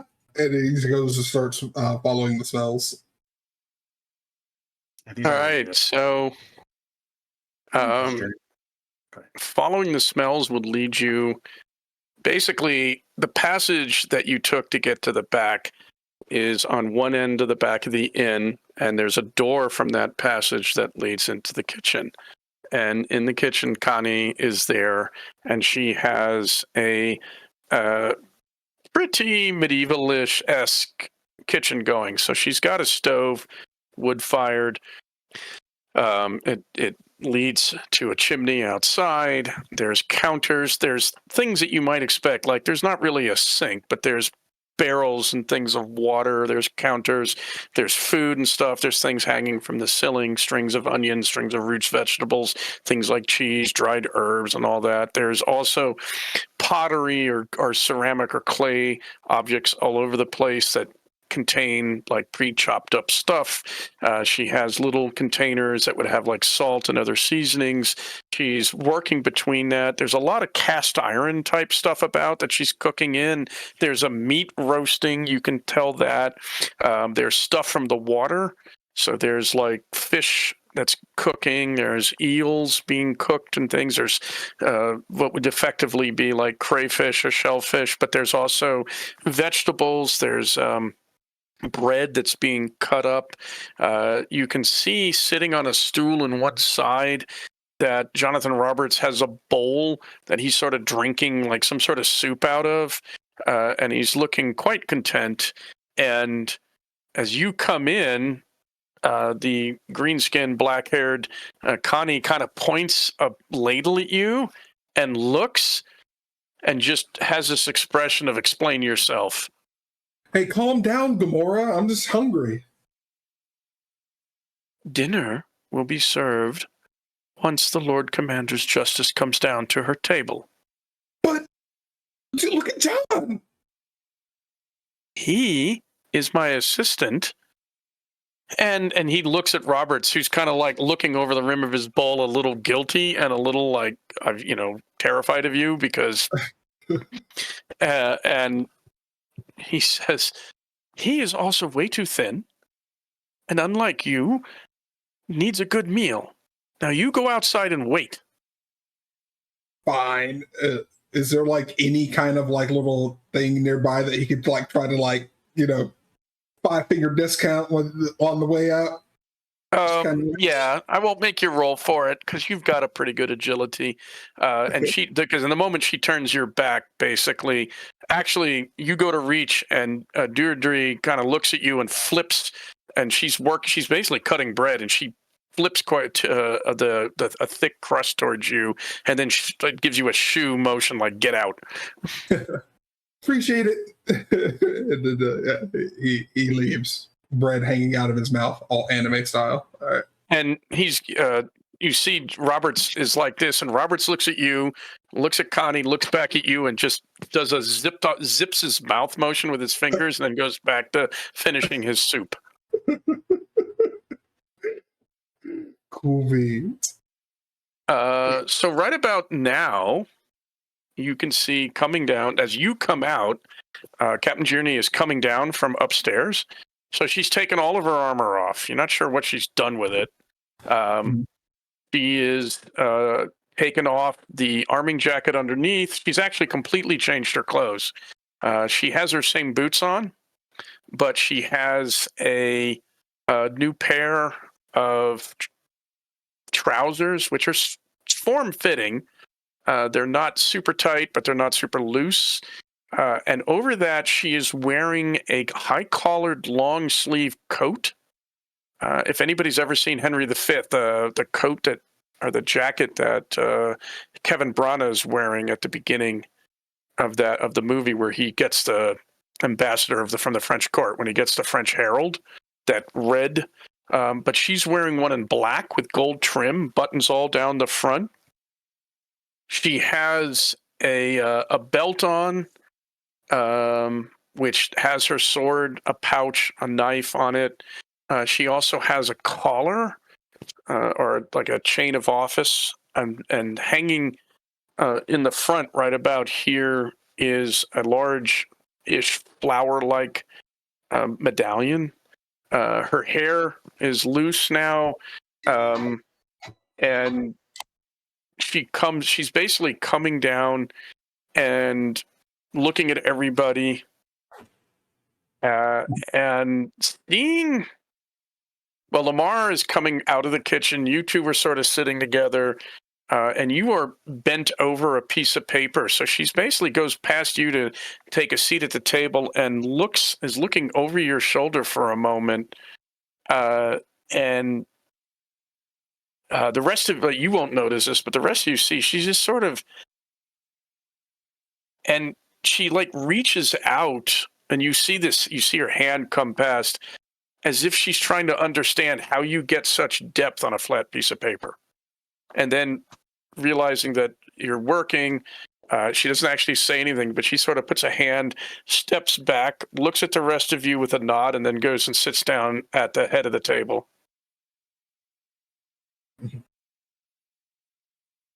Are you as hungry as I am? And then stands up, realizing, and looks at all of you. Please. I think dinner will be served soon. Please join me. Oh, you do not have to ask me twice. Ashley carefully puts away, because she's not finished yet. She's very careful with it, and then she pulls out like a couple wet ones out of her bag to get the charcoal off her fingers. I believe most of us would be honored to do so. I cannot speak for the group, however. Yeah, I can. Yeah, we're hungry. And Lamarr is actually, I think, speaking for us at this point, so there you go.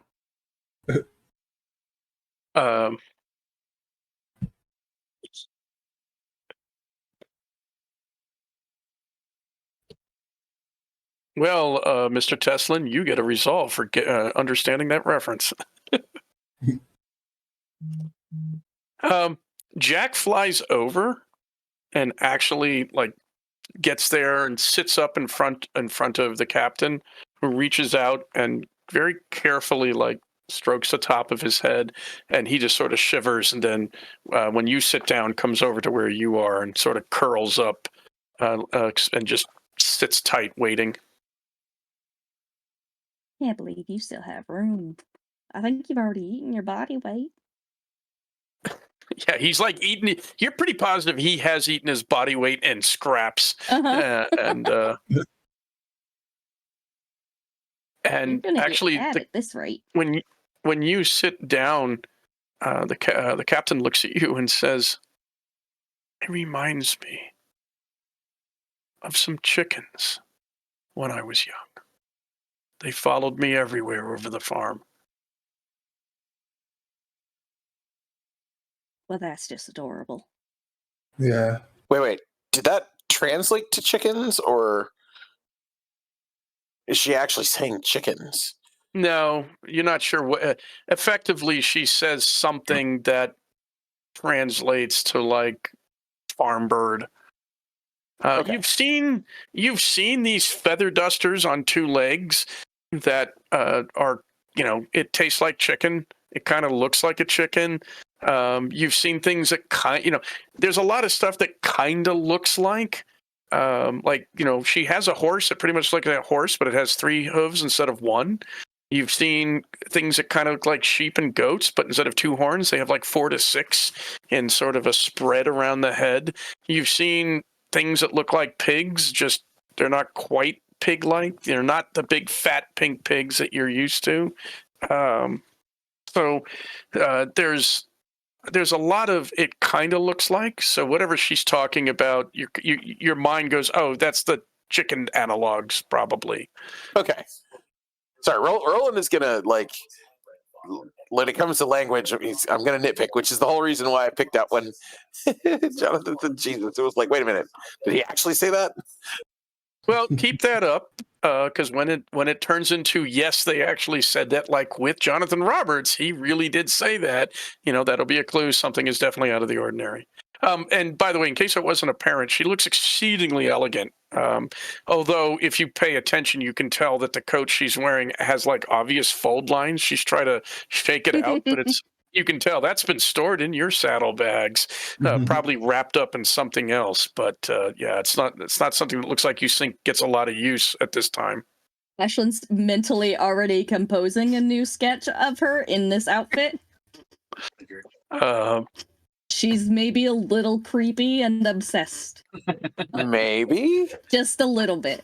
That's fair. That's fair. She's like the perfect model. The other thing that by the way, the other thing that that some of you would notice, but it would be different elements, is she has rings on her fingers, and you're pretty positive that's silver, gold, and gems. The collar, which is sort of a linked, it looks like a very finely done set of chain links, is probably silver. That's definitely a flower. It is white, so it looks like it's been enameled, and then it has some enameled yellow. In fact, if you give me a second, I just remembered. I believe I have a drawing I did. Oh, yeah, there it is. So that is what is hanging. So it's white, red, and yellow. It looks to be enameled, perhaps, or perhaps the red, maybe glass or very small pieces of gem, but it's hanging around her neck, and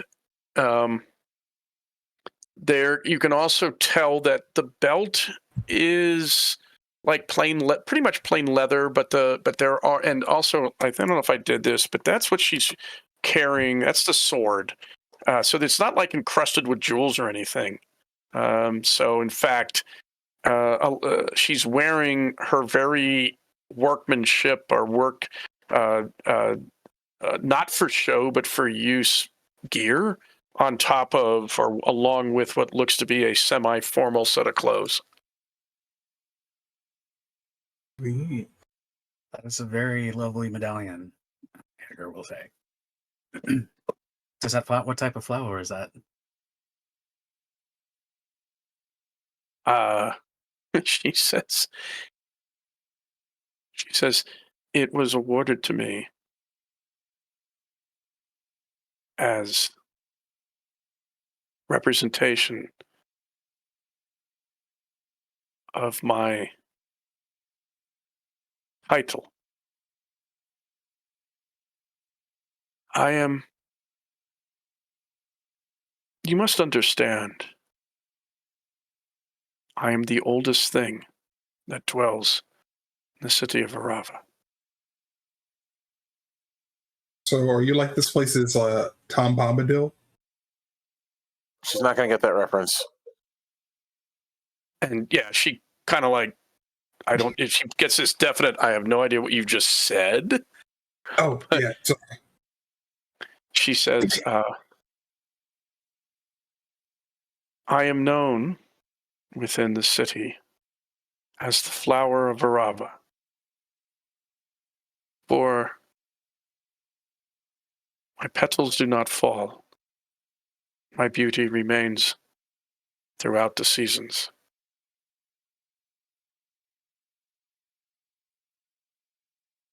I mean, he's gonna lean down to Ashley. I mean, I know she is hot, but when that kind of conceited. That's an amazing title, and I understand why they've bestowed that on you. Although I don't know if that makes you comfortable. I don't know. Just gonna like smack Lamarr. Yeah. I don't know what your customs are here. Like, I don't know if you talk during dinner, if you talk serious things during dinner, if you talk, just conversationally, casually during dinner. So I do have some things that I wanted to talk to the group about, but they can wait till after we eat. I think it is a fine time for us to speak over food.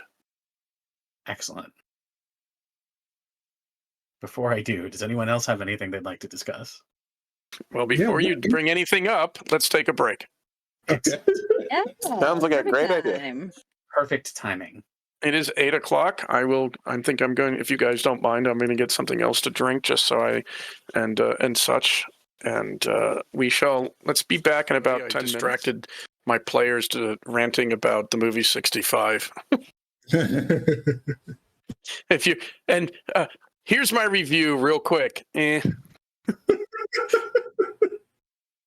wasn't super bad. It just wasn't good.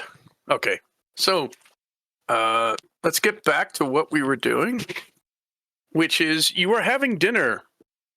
So before we get into the Q&A, because Edgar says he has some questions, much to Lamarr's delight, food starts being brought out.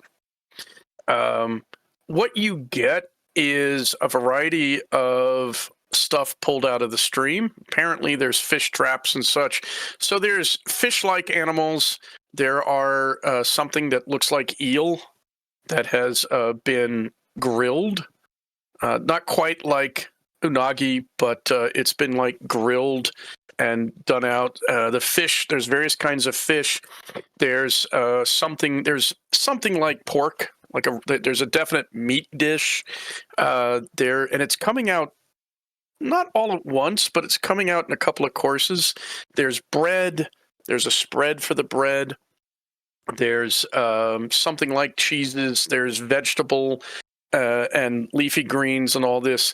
So there's quite a bit. The captain eats quite a bit. Now she doesn't eat massive amounts but she basically eats a little bit of everything. She actually probably has if you were expecting her to daintily just have a little bit and no, she actually does partake in a lot of what's put in front of her. Kind of gets into does not hit you all with the, oh my God, you're all skinny, you all need to eat more.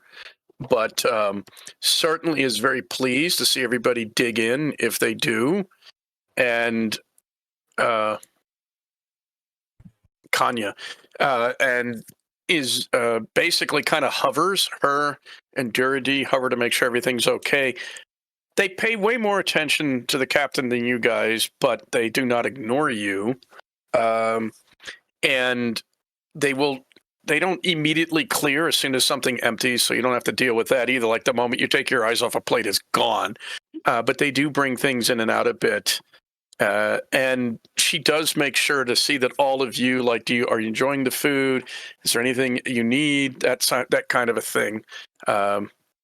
And eventually, Jonathan Roberts kind of comes out and he sits down at one end of the table and gets more food, which he kind of picks at. He's been eating off and on, but it's almost like he thinks everything's so good that he's just still like stuffing himself, which means that as the evening goes on, before anything else happens, he ends up dozing off at the table. He's just out.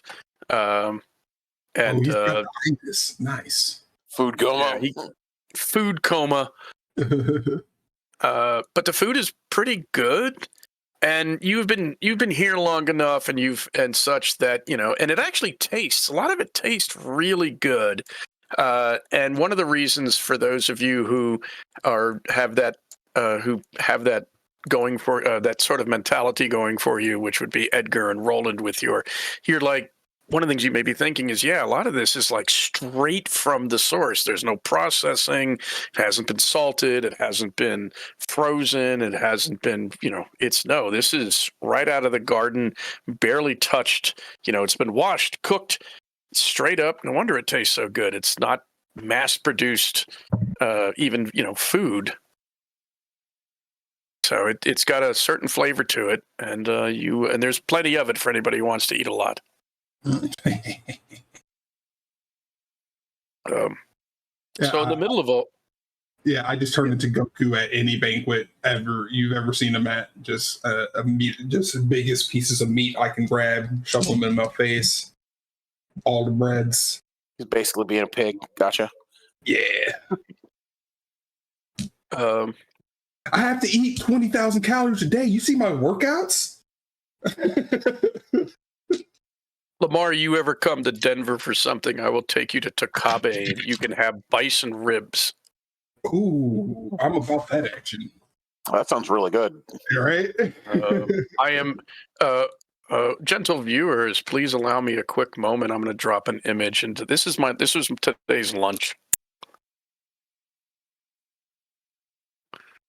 That was a salad in the back. Those are bison ribs and flatbread.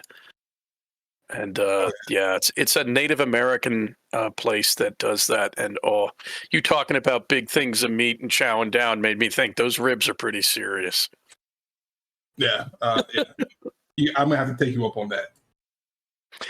And in fact, one thing you'll note that will be apparent is that the captain's not afraid to eat with her fingers. So, she may be dressed elegantly. She may have a certain level of manners, but there's a point where it's like, no, this is much more efficient to just pick it up and start chewing on the bone. So I'm going to do that. Right. Well, she's from what Roland can gather, she's essentially a career soldier. So yeah, that makes sense. Yeah. And Edgar, you had questions. I had questions and comments, and so I'll turn to Roland. Roland, I think I'm gonna ask about what I said earlier now, and that also put me in mind with another thing, and it also put me in mind. Anyway, let me just get started. How do I put this? I haven't used my Wonder Worker abilities in a while, so I'm gonna try that now. So because I like to work with a whiteboard, so let me do this. Please don't be alarmed. So I'm gonna use constructs. I'm gonna stunt it so that I can do really fine things. So there's a stunt that lets you do more fine constructs than just kind of the broad ones. The device's stunt essentially. So I'm gonna stunt it so that I can make more intricate items. So let me say a couple of things here, and I'm going to do a model. So I'm going to do a model on top of where we're eating, and I am going to say so. First of all, my compliments to the chef. This is amazing food. So thank you very much, and I know I'm greatly appreciative. I'm sure our friends are as well. Sure. Captain, what title do you go by? What do we call you? Journey.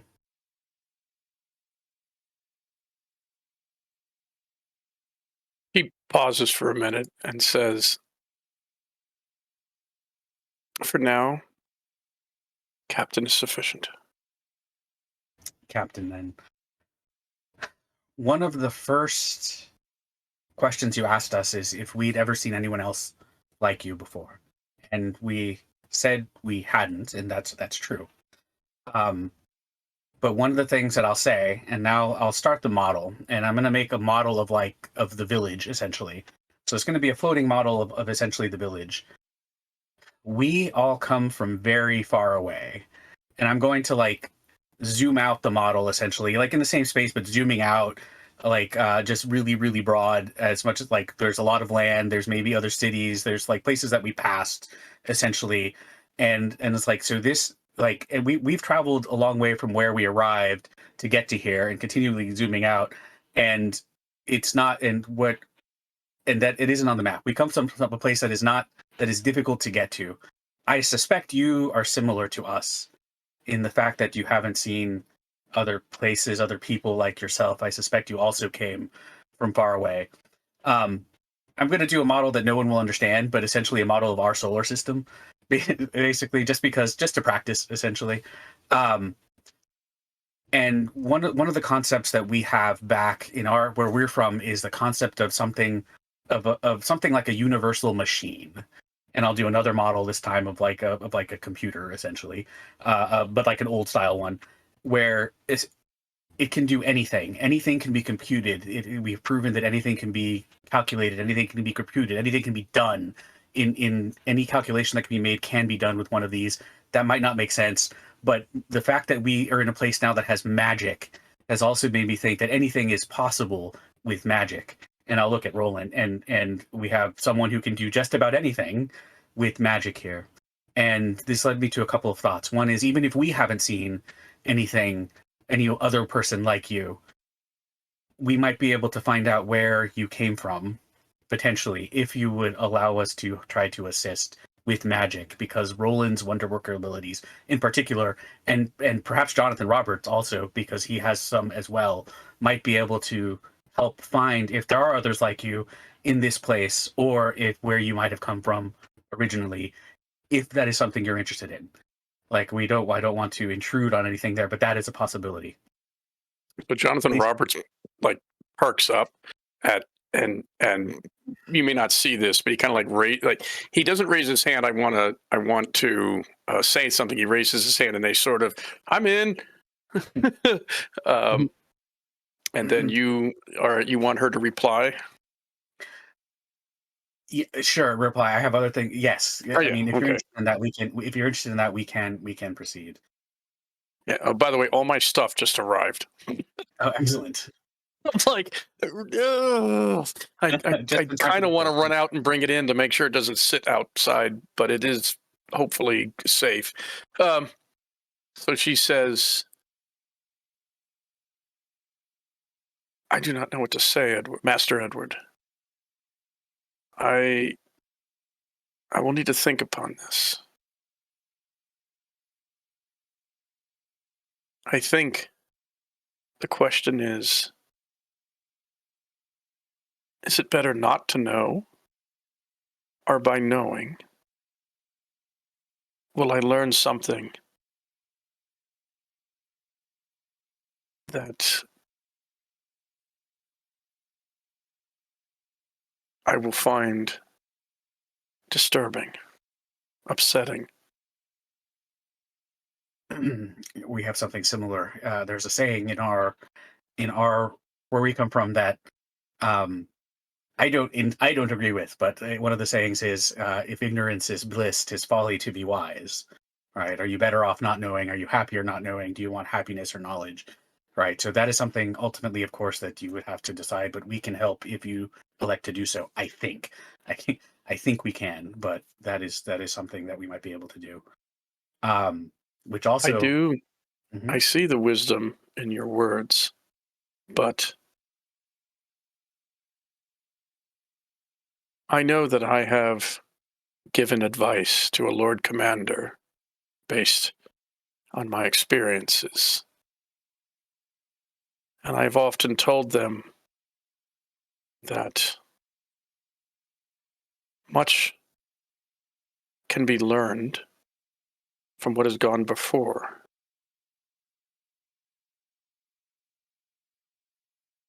But it is different if your decisions affect a whole nation, as opposed to learning why I was placed outside my parents' croft as an infant.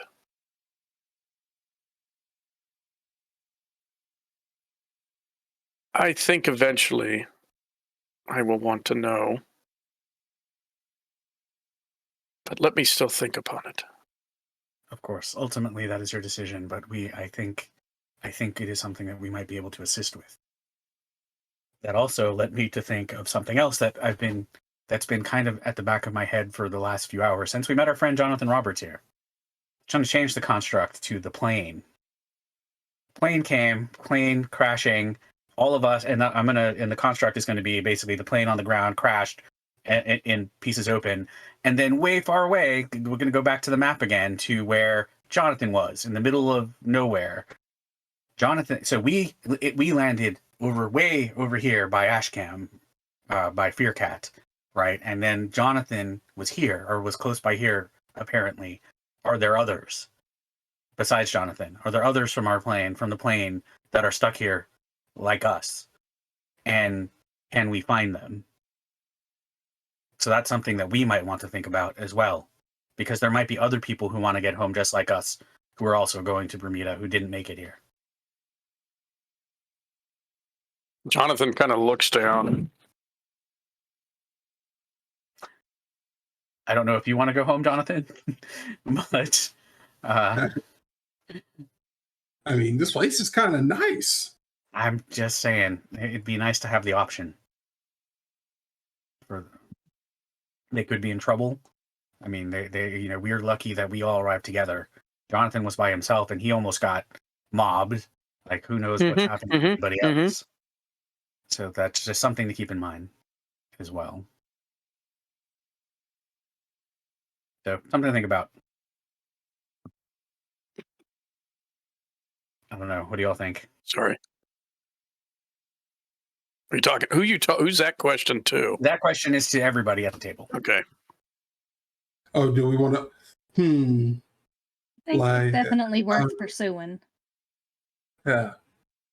Have you? I forget the name of that movie. But it's like three kids that they get like superpowers, and then one of them goes evil, and then like they have to fight their best friend, and then like a bunch of destruction happens. What if we come across like wonder workers and they're not as good natured as me? That's absolutely possible. Yeah, Then for you sure. get to fight them. Sounds like every Zack Snyder movie ever made. Chronicle was the movie. Yeah, it's a movie. I think it's under. It's Not very underrated. well known. It's underrated, exactly. But that is a good movie. But yeah, that's definitely a possibility. I mean, but yeah, I'm down with Ash's line of thinking. She was like, yeah, well then I get to fight him, and then so it's a win-win. Sure. Like we find people, and if they're bad, I get to be a superhero. It's great. Wait, Edgar, should I work on like my evil laugh and get a black cloak? Yes. And he's like, wahahaha. And he stands up, returned what you have stolen. That is my ring. And sits back down.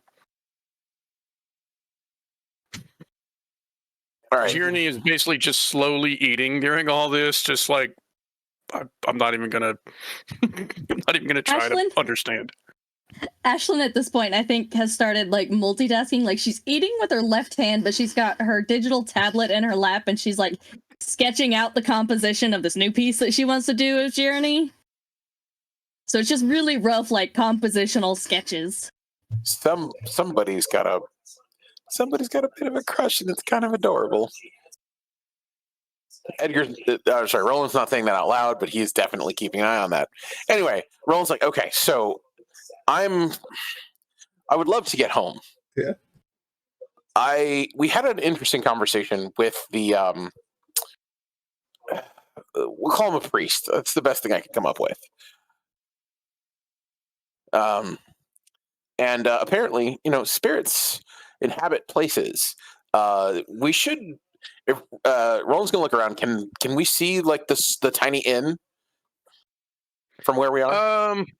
I'm going to say that it takes. I mean, if you look around a bit, you realize that mounted up near one of the central posts that holds up the second floor, in the middle of the common room, there is like a little house. It doesn't look like the inn, but it looks like it's like almost like a bird. Somebody stuck a birdhouse on one of the support columns in the common room, up near where it arches, and it's not so high you can't get to it, but it's certainly up above where people aren't going to randomly crash into it or be able to mess with it. Probably you could get, if you get like a short little stool, you can get up there because there's also a little yard or courtyard in front, and you can probably see like a bowl. And it's where they put the offerings. Yeah. Okay. So he's going to point at the little house.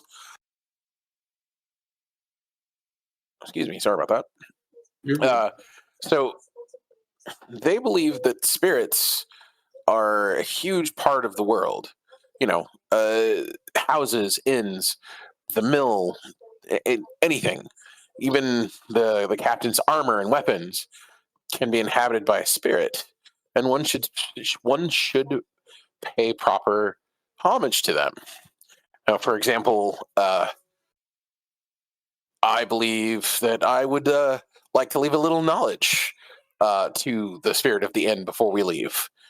May not be something that it normally receives, but it is something that I can give that is unique. Anyway, I had a thought. If we are not the same as everyone else here, the group of us. What if the reason we have these wonder worker powers is because a spirit has decided to give us a blessing? This might be me reaching, but it is something to consider. I think there's a flaw in that logic. I'm aware that there's a flaw there. I'm bringing this up because it's something to consider for how the world around us works. Because we aren't from here, that would, I believe, make it less likely that would be the case. Also, not to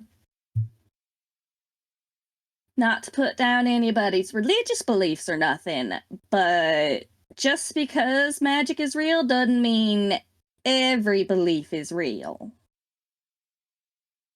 And I haven't seen none of these spirits, at least. Or proof that they exist. So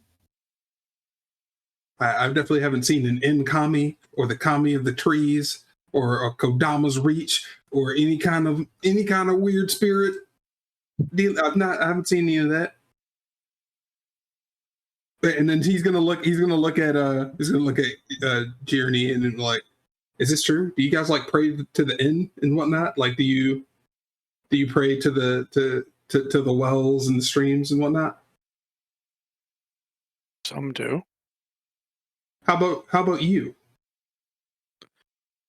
I give offerings to the house that dwells, to the spirit that dwells within my garden. Oh, do you like talk to the plants? Because we do that back at home too, and it apparently makes them grow very fast and like very green and whatnot. You give big yields, right? The garden of the flower is my estate in Viravain. Ah. Is it like a lotus petal? It looks like a lotus. Doesn't it look like a lotus? It is a building, much like this one, 2 stories of stone, with a tower at either end, and a walled court.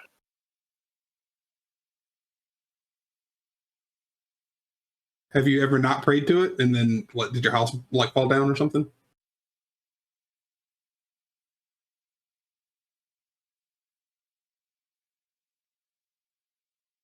My parents taught me the ways of the spirits when I was very young. I have not forgotten those lessons. Captain. I think perhaps all that I have gained may be they are partially to thank for. I get that. Captain Jeremy, a bit of, well, a word of advice, as it were. When he says something straight up ignorant like that, it's fine to just ignore it. He'll move on eventually. I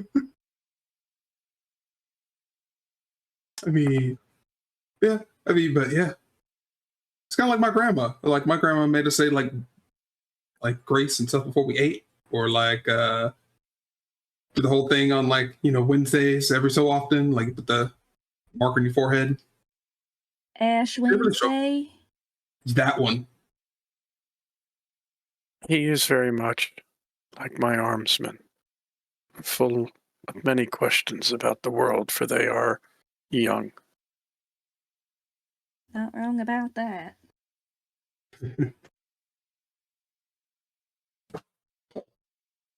Hey, Roland. I'm sorry. You got more questions? Edgar, you got more nerdy stuff to talk about? It goes right over my head.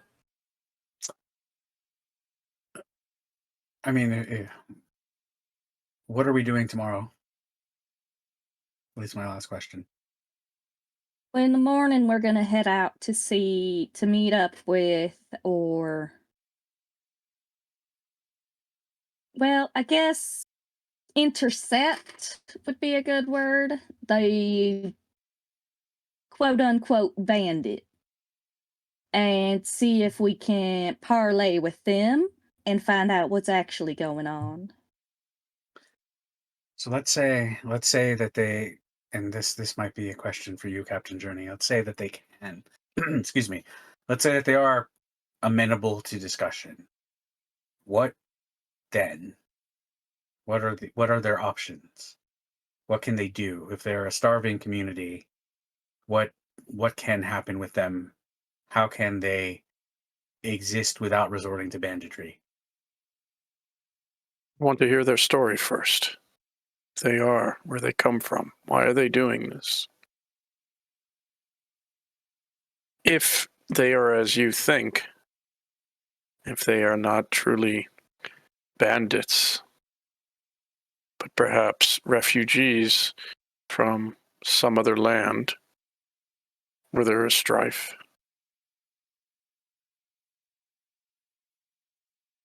I will take that into consideration when it comes time for judgment. At the very least, they are responsible for rebuilding a burned barn. Absolutely. But please understand, if they are not open to conversation, if they are, in fact, here to take what they can through force, I will fight. Oh yes, and I suspect we will as well.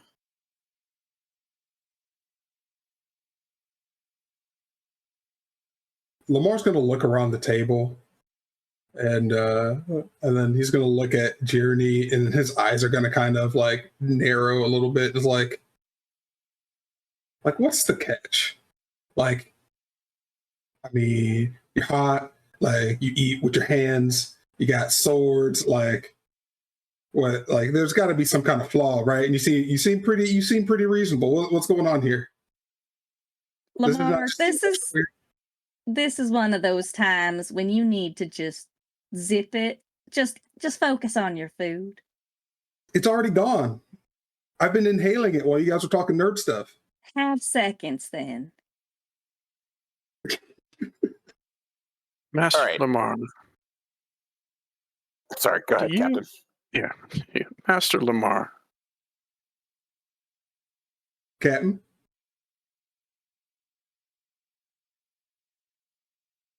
I have been a captain, a Lord's Commander Justice, a Lord's Commander's freelance for a very, very long time. I have learned through my experiences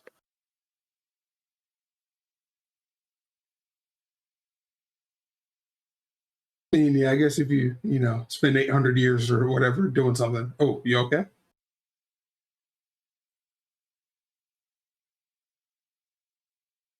sorry about that, You're good. that it is best to understand as much as one can before making a decision.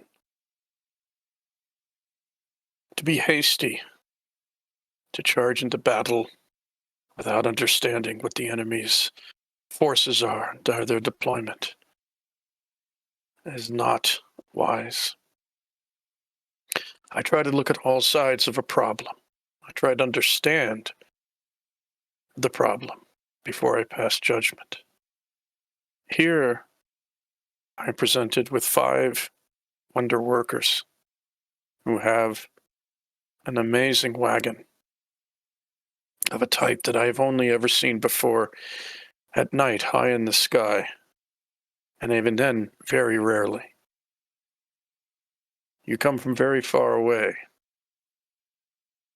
You have knowledge I do not. You have powers and abilities which I've only heard about. I do not wish to see you as enemies if possible.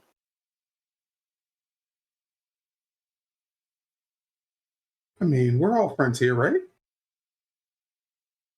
I was just getting at that you're too good to be true. Like, no, and I mean, there's got to be some kind of karmic balance. Like, it's very rare that one person has all the good things, right? Well- Lamarr, everyone has flaws. You, of all people, should know that. Yeah, that's why I was asking what her flaws were. That's That's what I was saying. rude. Why? It's a compliment. I'm Okay, saying this I can't see any.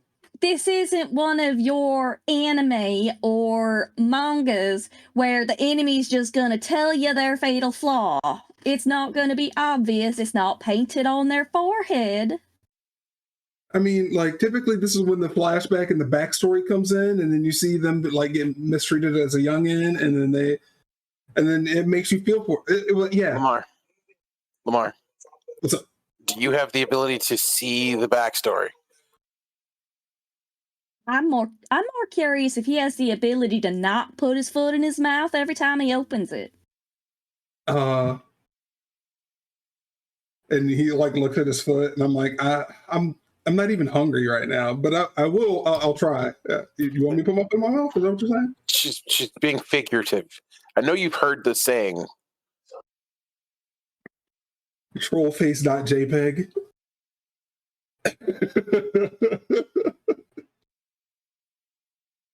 Okay, yeah. I'll stop. I'll stop messing with that.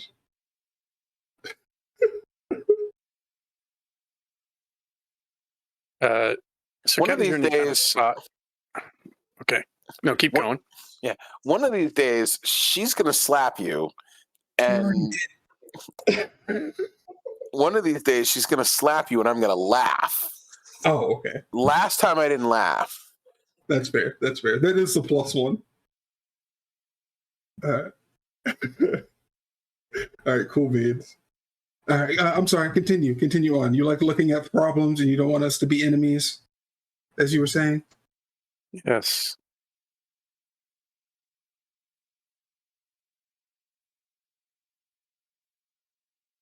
She's probably the most reasonable person we've met here, and we've met some very nice and reasonable people. I 100% agree. Let's not upset her, for one, by being rude. I don't think I'm being. Do you? Are you? Have I said anything offensive, Captain Journey?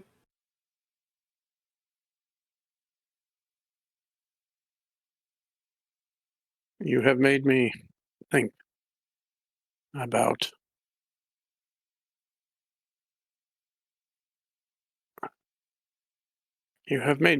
Master Lamarr, about things that I have perhaps put off for too long.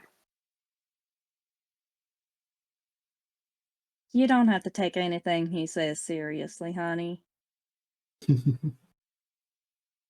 She is like 900 years your senior. Address the captain with the proper respect she deserves. It's a term of endearment. Also, I do apologize if that was rude. It's sort of a habit of mine. It's just how I grew up. You are not wrong, Master Lamarr. I have lost count of my seasons. I have seen many of those that I called friends age and die, while I remain as I am. The people of Viravain think I am immortal, that I always have been and always will be. Sometimes I fear that is true. And she stands up. Please continue, and then heads upstairs. Why'd you have to do that, Lamarr? I- We were having a perfectly fine dinner. I mean, the food's still here. You still have the dinner. That's not what I'm talking about at all. Over at the corner of the table, like Jonathan Roberts is just shrinking down, I try to hide, I don't. If something happens, I just don't want to be around, and he's sort of getting down out of the way. I'm definitely going to want to watch the sparring between Captain Journey and Lamarr, just out of curiosity. That will be fascinating. I don't know when that's going to happen. I don't know if we can sell tickets, but I'm going to be see it. Gonna sell tickets. Mm-hmm. All right. Is going to very quickly finish up and head upstairs after Journey. And go talk to her? Yes.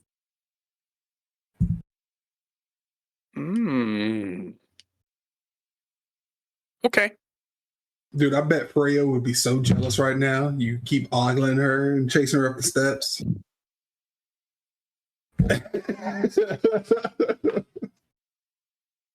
So 99% sure she'd be like, no, I wouldn't.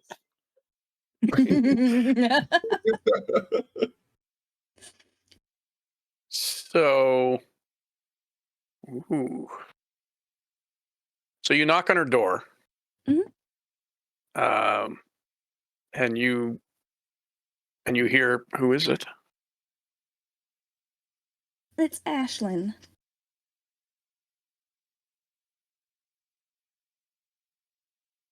You wish to speak with me? If that's all right. I don't want to intrude. No. Please come in. So she has, as I noted, she probably has the best room, which is probably used for the caravan master. So it's a single bed. It's kind of funny, though, because you realize that she's really tall, and so she probably has to kind of angle. What's interesting is her armor is sort of laid out on the floor on one side. She's got cloaks and some other clothing on pegs. Her saddlebags are there.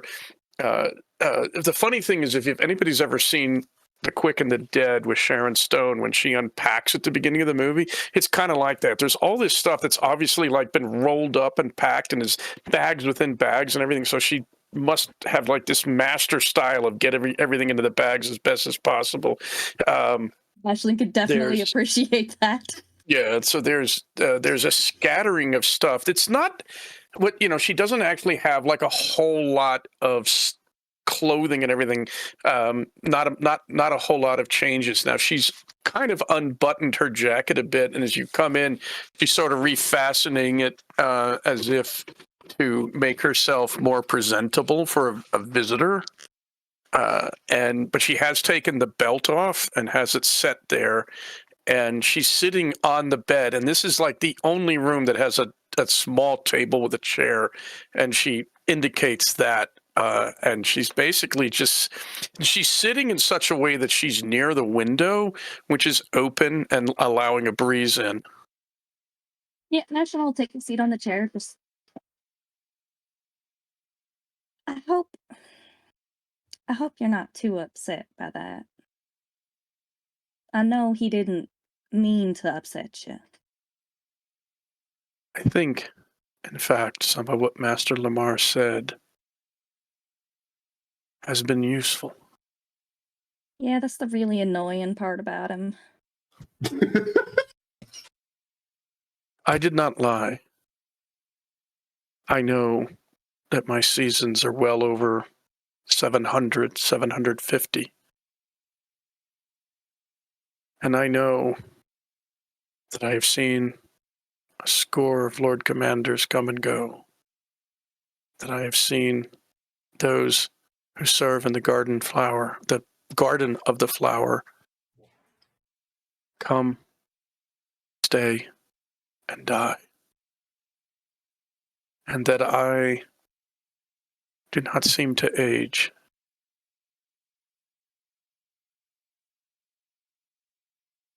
And this makes me wonder. I see something that I know is wrong. Do I act? Or do I know that this will pass and I will remain? Well, I suppose that's sort of a question we all have to ask ourselves at times. I mean, slightly different, of course. But does your inaction help anybody else? My inaction? Yeah, if you chose to not act.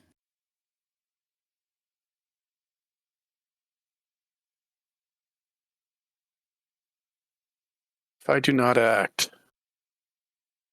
then yes, I think Minister Rangathan will continue to gain power and control.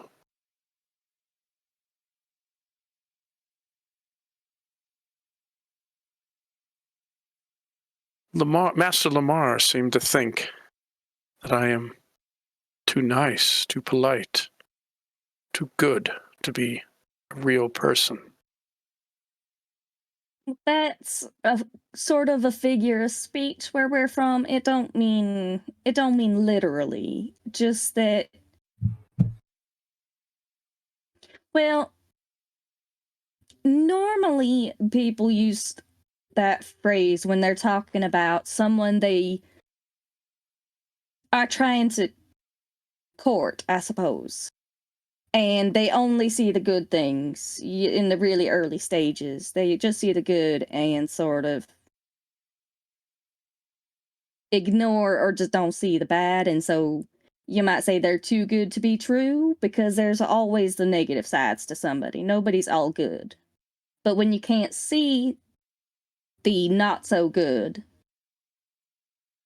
then it seems, well, I suppose slightly less real because it's not all the truth.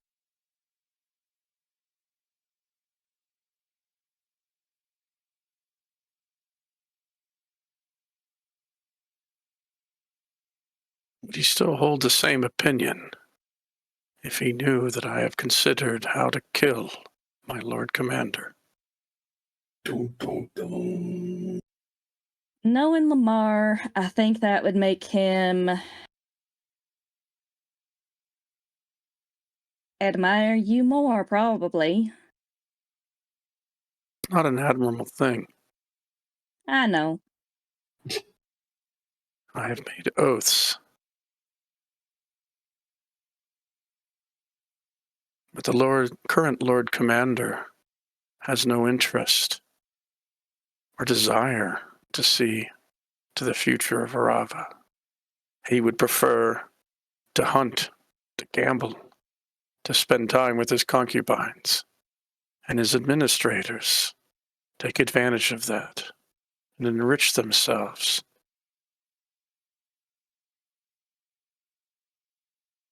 Well, what good is he then? Sorry, that was rude. Okay, wait, what did you say? It was a little muffled. She said, well, what good is he then? That is something I have thought. He is more interested in pleasure.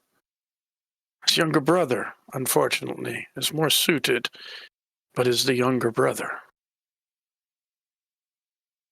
In truth, it is not so much Lord Commander Palathu, but his administrators.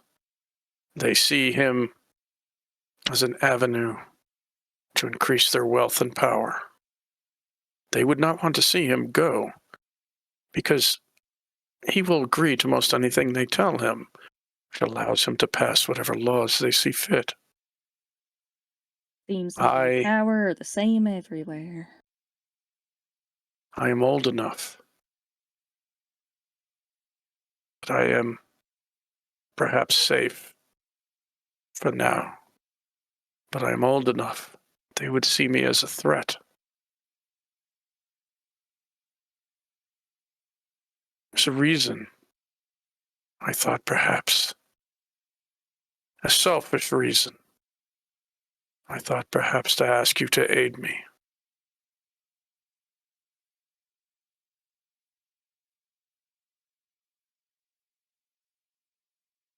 I'll help you however I'm able. I can't speak for the others. You may think differently when we get to Viravain. I doubt that.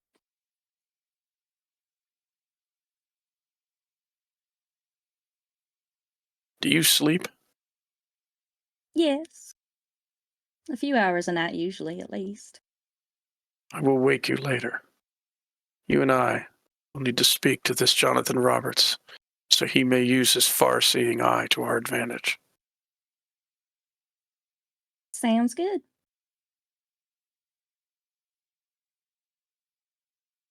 I'm going to stay here and think upon what Master Lamarr said. Please, return to dinner. Oh, I'm quite finished with dinner. Get your rest then.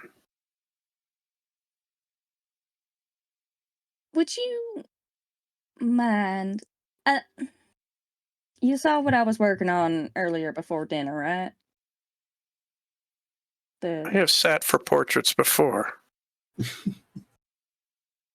Do you wish? Yes.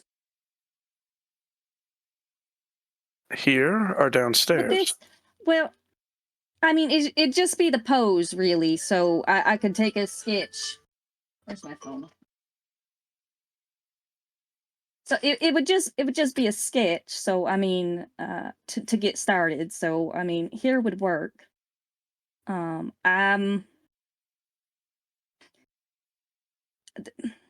don't know how to say this without coming off rude or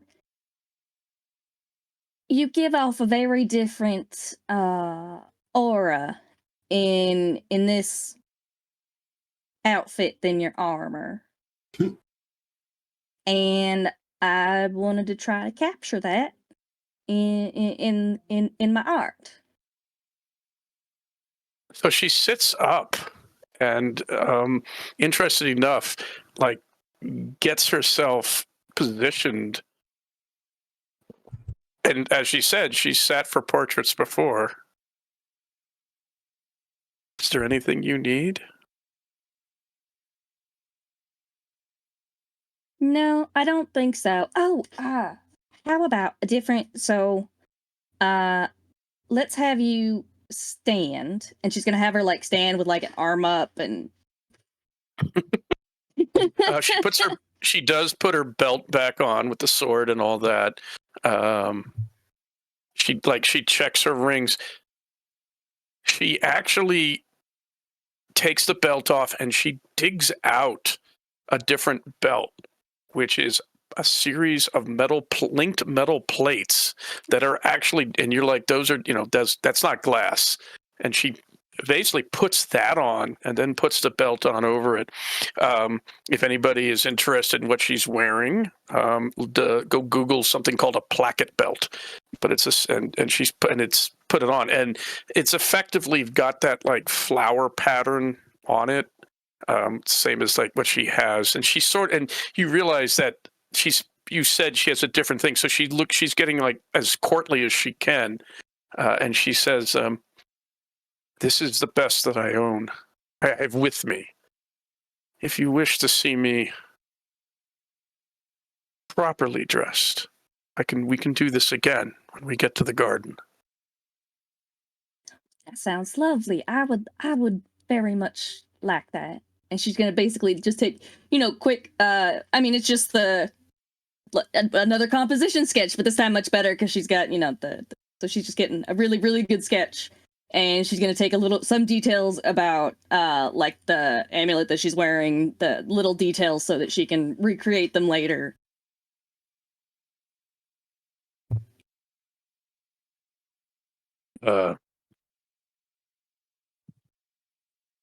I'm not trying to give anything away, but Edgar, hold on to those thoughts. So while you're drawing, anything else happening downstairs? After I get done eating, I'd ask an attendant if there was like a dedicated bathhouse, or should I just go down to the stream? Okay, so if you wish that, one of the things they can do is they can roll a tub out into the common room and start heating up water and fill it with water so that you can basically bathe right there in the common room. Oh, that's fine with me. And I'm the modest. The tub they roll out is pretty big, and it's actually still kind of damp inside. And Duradi comments, "Oh yes, you will. This is the same. This is the tub that we use for baths. The captain used it earlier today." Oh yeah. And they basically roll it out, and Jonathan Roberts realizes, like, kind of hears some of this and realizes, wait a minute, they don't even put screens up or anything. And he kind of gets this look on his face of, wow. Not that he says anything, and if anybody, but if anybody looks at him, he gets this complete like just off and wherever. How about the two of you? First thing I'm going to say is Jonathan Roberts is not going back to Earth, is he? Do you think that Ashlyn is offering to show her etchings to the captain at this point, or? Yeah, I would say so. Okay. I wasn't sure. Okay, that's what I figured. Yes, earlier as well. Okay. I'm gonna go to bed. I think we have a big day tomorrow, and there's a lot of strangeness that I need to think about. So Edgar's gonna go up to bed. Lamarr does the whole like Bugs Bunny in the hot tub thing. Like it's like then it just slips in when he's used to it. Wait. Does Lamarr discover? What was it? Have you ever seen Rosencrantz and Guildenstern Are Dead, where he discovers like the principle of displacement? Because he like gets out of the tub and he watches the water and his little boat go down, and he gets in and it rises up, and Oh my gosh, that's awesome. No, I have not seen it, but yeah, that totally works. Oh geez, if you've never seen it, it was on. You find it. It is one of my favorite movies. It's got a very young Tim Roth and a very young Gary Oldman and Richard Dreyfuss, and it is fantastic.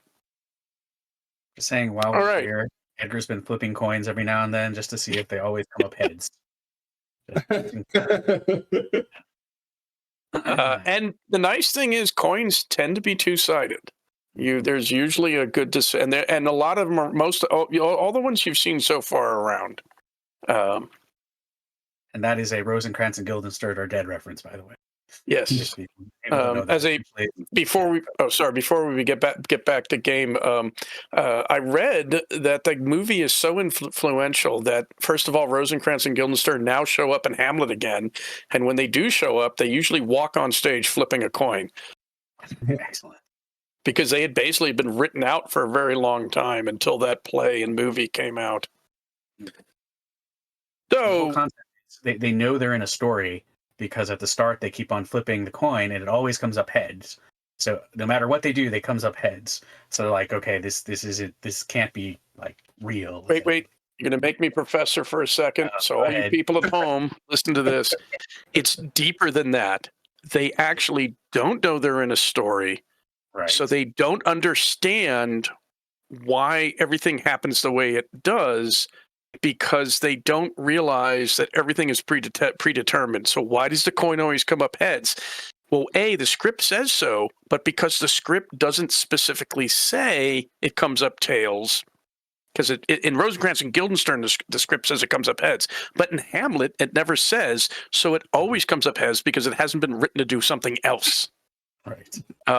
And there's a point in the movie where there are like 6 layers of Hamlet.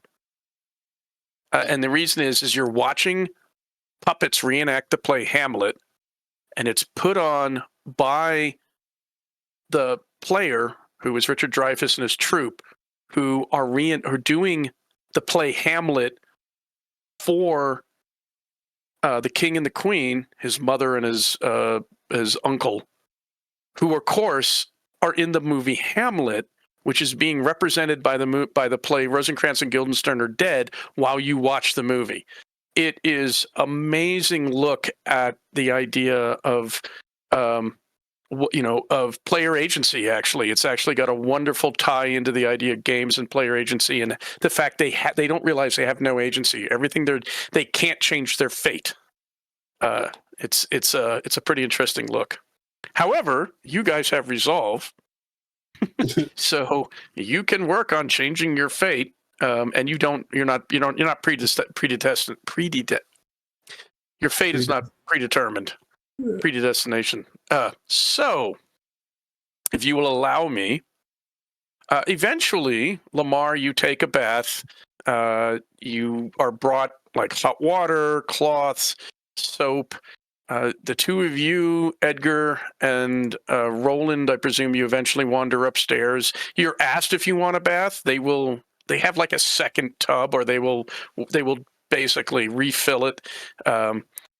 The floor is stone, so interesting enough, basically any water that goes on the floor, they just sort of, they'll mop it up or they'll wash the floor and then they'll let it evaporate and refill it. But there's no real drain, but it's basically a flagstone floor, so they don't really care if water gets all over it. But they do bring in, like, they heat buckets in the kitchen and bring it in, and then they get more water if needed from going down to the stream. But if you don't need anything, you go upstairs. Jonathan Roberts eventually goes upstairs. Eventually, everything starts to shut down for the night. And if nobody has anything, but I will once again note, I will say this. You can always, a reminder, you can always spend a resolve for a lucky break, which allows you a good coincidence, allows you to fortunately see or hear something and all that. So just to let you all know. And with that in mind, the sun goes down, it gets dark. If you guys all have your own room, that's great. If anybody's sharing, that's great. Roberts is in his own room. He has been given a room, mainly because the other living quarters are kind of full, and they're not gonna stick him down there. So for the moment, he has a room. And at one point, very later in the night, Captain J opens up her door, and she closes it again. And she knocks on yours, Ava, Ashlyn. Mr. Ashlyn.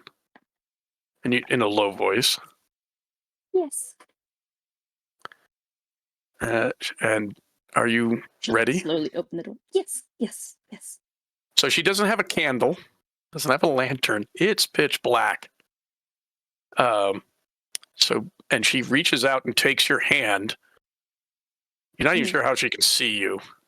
And then closes, basically says, stand here quietly, and closes the door. And then guides you along to Jonathan Roberts' door and knocks on that. And there's like this muffled noise, and she just opens the door and goes in. Now he's got the window open, so it's not super stuffy in here. There's a vague level of light, very, very vague level of light. You are, your pupils are probably enormous. You're trying your best to get all the light. You are experiencing that surreal thing that humans have, where even in pitch blackness, you kind of know where you are. And you're pushing into something that has been seen.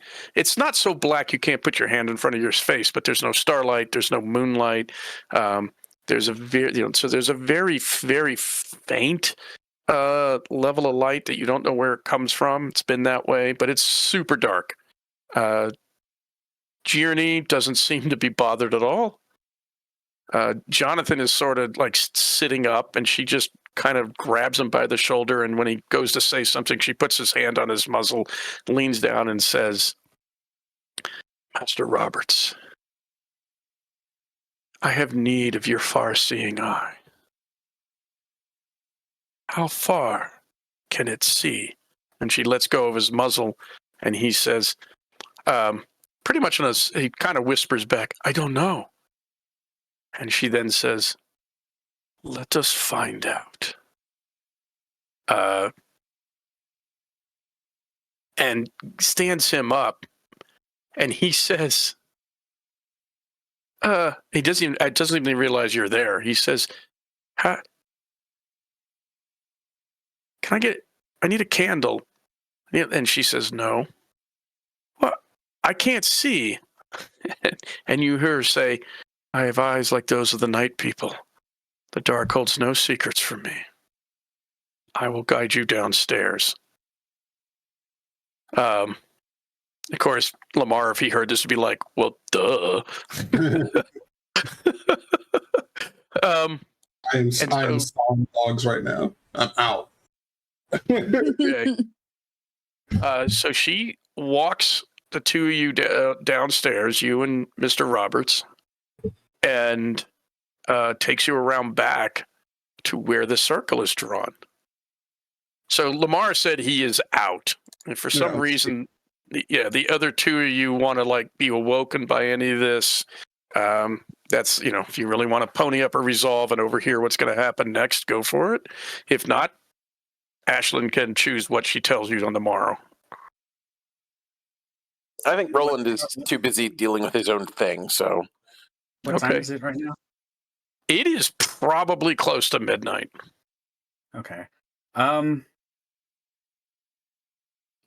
spend a resolve because I do want to hear it. I want to hear it and not have them notice me if that's possible. Okay. That resolve because of some other stuff. So what happens is, what I will say, what wakes you up? So this is what I wanted to. So I absolutely wanted to take a bath. I did not want to take a bath when anyone else was up. So I was going to try to wait until, and that was my plan all along. I was going to wait until, it got late enough to go down and take a bath, essentially. See if I could find it. Whole bath is fine. Maybe go to the stream even, just didn't want to do it in front of everybody. Okay. So then you were coming back And what you hear, I would say, you are in the courtyard, and your towels or whatever you have, because you may have asked for some, and you hear the door to the back door to the inn close, and you hear Jonathan clearly say, "Well, I am going to need some light." At which point, you don't hear anything, but Gierney looks to you, Ashlyn, and says, "Do you have your? Did you bring your bag?" Oh, she would have, yes. Okay. Can you give him light? Yes, I can do that. So what do you pull out? Should probably pull out like a couple like just small candles. I don't know, it fits the mood, it fits the theme of his magic. So a few moments later, as you're like, did I just hear Jonathan Roberts talking to somebody? Light obviously develops around the back. I mean, at this time of night, even a small candle, there's no other light source to compete with. You realize that there's light. And so if you want, you can basically like peek around the edge and watch what happens next. Yep, that's fine. All right. So you put 4 candles. It seems very appropriate at the 4 points of the circle, and Jonathan looks at you and he's like, I like that. That works really well. Gierney, who is basically, you don't think has gotten undressed from when you last saw her. She's taken the placket belt off. She's taken a lot of the jewelry off and everything, but she's still in her coat, her hose, her boots. She's still got her workman, more functional warrior's belt and sword on. He's sort of standing there, hands kind of in the belt, and he sits down. And he, at this point, definitely, Edgar, you can hear him going through that same routine that he did for his clairsentience the first time. And he stops and he says, well, what am I looking for? And Ashlyn, you mostly hear this. Edgar, I'm not going to have you roll for it because you spent a resolve. So you can, and also sound carries. She's speaking in a low voice, but her cadence is such that you, it kind of comes to you clearly. She says, Viravain lies at least 2 hands of days to sunward. You will know it, as it lies along a great cliff that separates this land from the thick jungles below it. It is a long city, narrow, backed by hills from which project the ribs. Once you see that, let me know. And she says, follow the great trade road until it ends, and then go to sunset along that trade road. You should then find the city. And it's silence, and Roberts is sitting there. It's cool. It's a little cold, actually. It was a lot of the heat's now radiating back up into the cloudless sky. She's standing there almost, like I said, arms not crossed, but arms kind of on her belt or holding onto her on her sword, and is motionless. Roberts is sort of staring. It's funny. He's almost like he's guiding a video game. You know, he's kind of moving his hands in his head. Ashlyn, you're doing whatever you're doing. Yeah, and Ashlyn's like got her arms crossed, but because she's like freezing, because she like actually put on pajamas, like they're like silk pajamas, so pants, but it's like a tank top. Yeah, it's just like it's like 6. It's probably in the upper. You know, it's gone from probably the upper 70s to the upper 50s. Yeah, she's a Texas girl. She's freezing. And he says, "Oh, I see it. What are those? Those are the ribs?" They're like, yeah, it's like there's a big, well, it's not an animal, but yeah, those are, no wonder you call them the ribs. And I see it. That's a really long, it's a long, narrow city. oh, there are some lights, and there's all these this big castles, and you hear the captain say, "Those are the estates of the upper dozen. You were looking for the largest with towers." And he says, "Oh, yeah, there's a real big one in the middle. Walls, couple towers, big keep in the center, multi-stories. That is the keep of the Lord Commander. Can you look inside?" Uh-huh. There's a long moment. He's like, "Oh, yeah, it's like a serious castle. Wow. Is this the Great Hall? Dang, this thing's huge. 2 stories, lots of seats, lots of chairs. It's kind of like Parliament." And there's like this sort of pause. And Ashlyn, Edgar, you both can kind of like, there's not a long suffering sigh, but you realize the breath of, let him, go for a moment. And she says, "You're looking for a circular tower. The 3rd floor, I think. What's in that? If there's anyone there, if there's anyone in there, please tell me. Circular tower. Oh, here it is. Yeah, this thing's huge. This isn't really a defensive tower. This is like a living tower. 3rd floor. Okay, well, there's nothing here. Arrow slits. Oh, there's real windows and a balcony. Oh, and the balcony's open. I can go. Holy shit. And this is, Edgar, you hear this. Perfect. Holy shit. The fuck is this?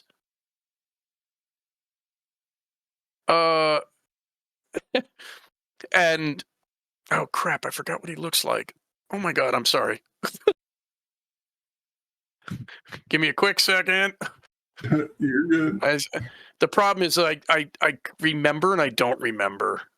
Yeah, I have no idea how oh, here we go. She says, "You're looking for one of the farming people. Gray skin, yellow hair worn long." Okay. Well, that's not him. That's not him. Well, that's not her. No, he goes, "That's not him. That's not him. She's not it." There. And he just stops dead.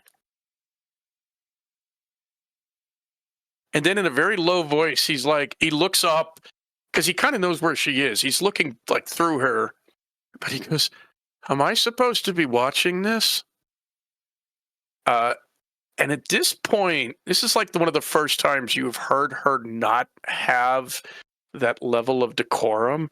And in a strained voice, there is a, "What do you see?"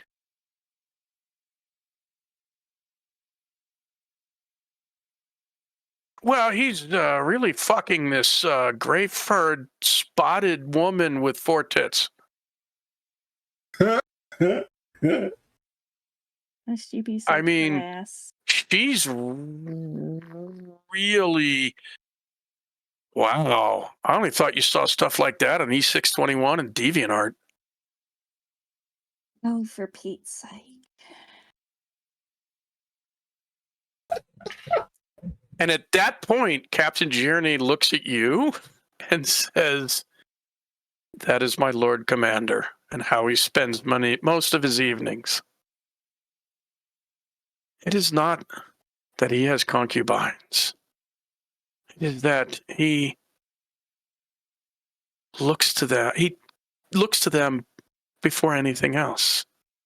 He would rather feast." And whatever she says basically translates to fuck.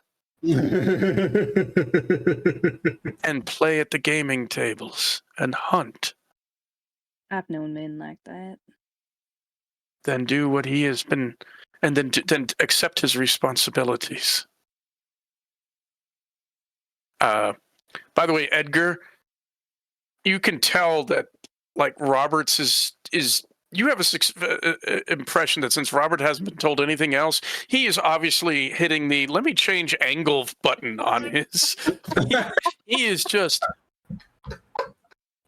And then there's like this moment he goes, hey, wait a minute. Is everybody in this room his concubine? And you hear the captain say rather distantly, yes. Oh, okay. Like I should judge. Damn. And he once again looks like through the two of you and he's pointing at something you can't see. Is there a lot of them around here? And at that point, she basically looks down. Enough.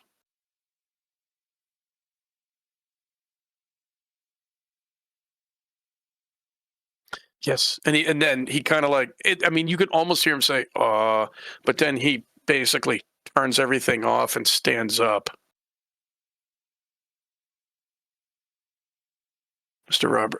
Master Roberts, please return to your room. Gladly, he says. Yeah. He's like, yeah, I got to go to my room. And he kind of just scurries off. He's definitely never want to go home now. That was great.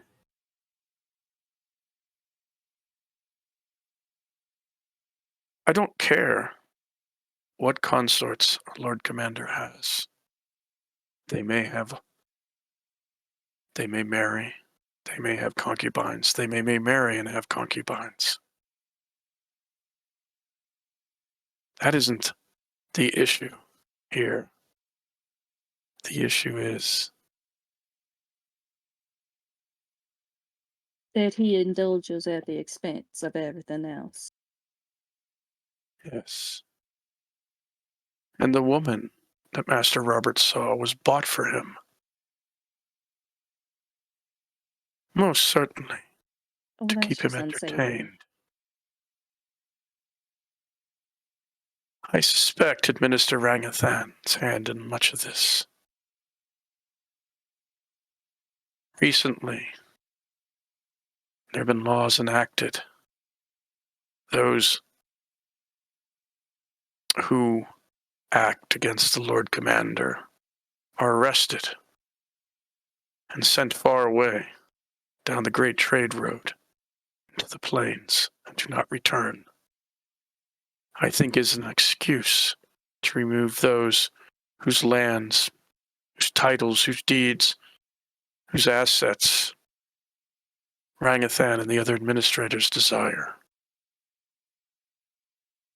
Wouldn't be the first time.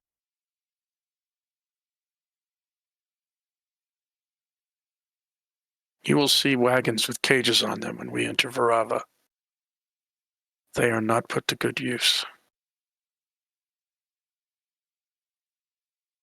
Well, If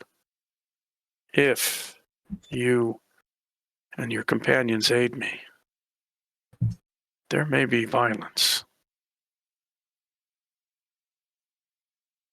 I understand.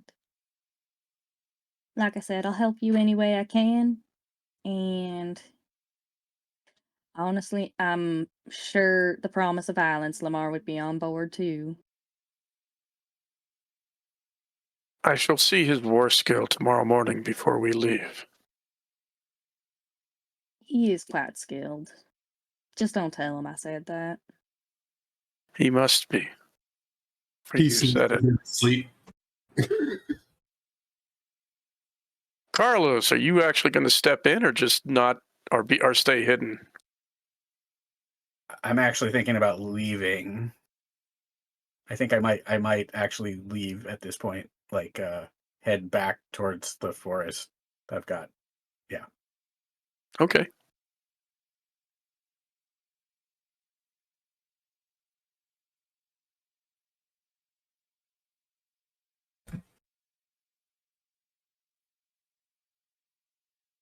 My desire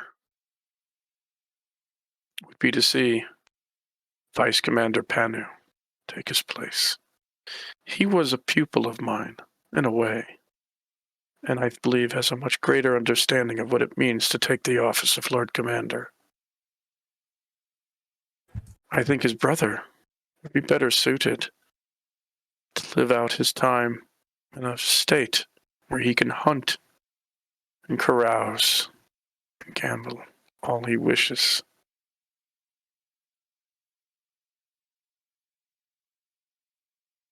But then, if I am immortal, perhaps I just wait for him to die.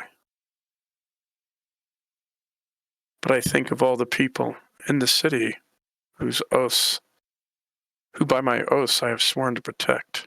What of them?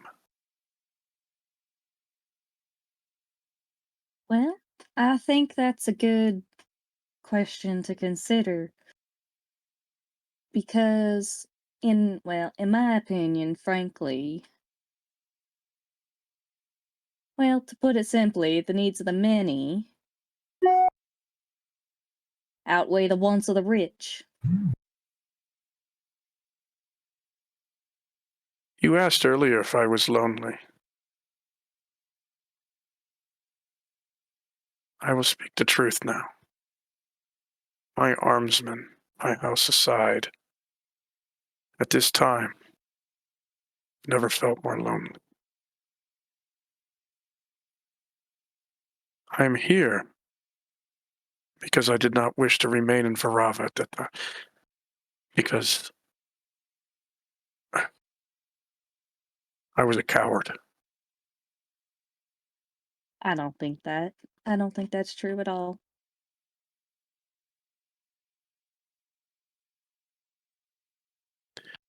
I think we should sleep. There's much we have to do tomorrow. Yeah. Yeah, I definitely agree on that.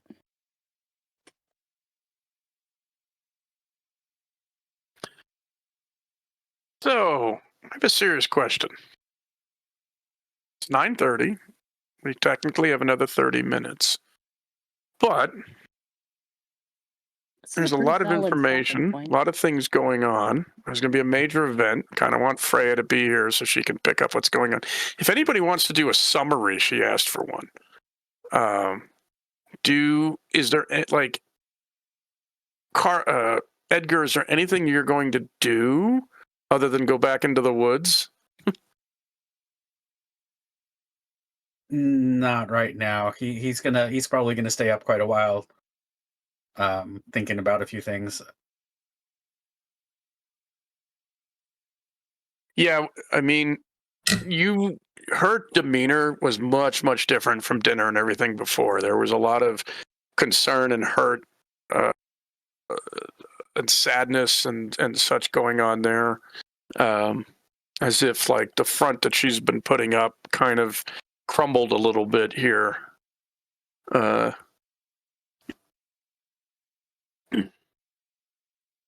So I think what we're going to do then, we're going to go a little further, but we're going to cut before you leave because I want Freya to be there. But the next morning, the captain comes down very early, not at the break of dawn, but early-ish. And Roberts is sleeping late. He had a lot to process. That's a good way to phrase it.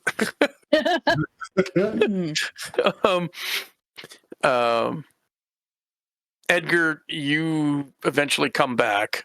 Roland, you're there. Lamarr, you're there. The captain comes down. She does not have her shield, but she does have her spear. She has a very light breakfast and ends up going out back where the sky raft is, or the skiff is, and doesn't do anything to it. Actually, she puts her spear up against the wall and sort of waits. If Lamarr always gets up at like the butt crack of dawn and starts his scout calisthenics, so he would have already been up and then at least been in the common room trying to scrounge whatever kind of breakfast he can, if the kitchen's even open. And if it's not, he's trying to snoop to find something to eat. Because they are because it's an inn, they go to bed early and wake up. They go to bed early and wake up early.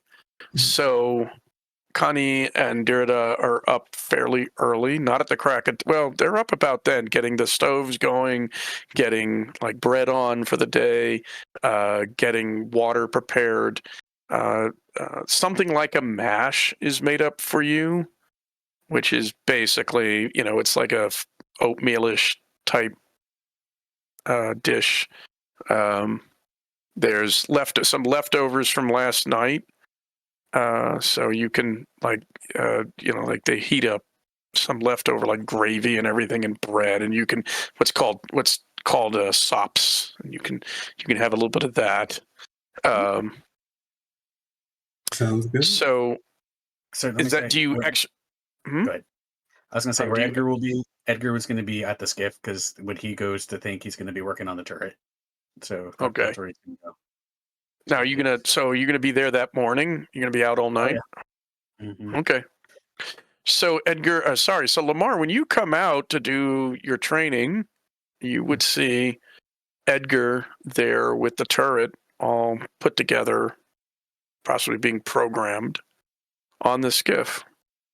Yeah, I mean, it does have me set to friendly, right, Edgar? Let me ask it. Do you recognize Lamarr as a friend or enemy?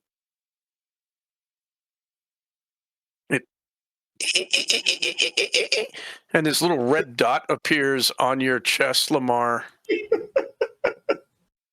He's like, as it shuffles, to point at you, and it remains all closed up. I told him to tell you, friend, but we'll see. Friend. And you hear a cute little voice say, "Friend." Oh, that's good. I was like 50% sure that would work. So good. That's good. 50. You were flipping the coin. It comes back. And you know what? Since you've been tinkering with it, apparently its pre-programmed list of phrases has gotten a little bit longer. Do you desire me to dispense product? Not at this time. Thank you. Although I'll let you know. I love how the language is like, instead of, would you like me to blast someone? It's dispensing product. It's nice. And by the way, Roland, since you pay attention to this, yes, whenever the turret talks, it's speaking cutesy English. Fair enough. Just to let you know, Roland was trying to see if he can detect spirits overnight. So while everybody else was doing a thing, he was too busy like delving into his magic to learn more.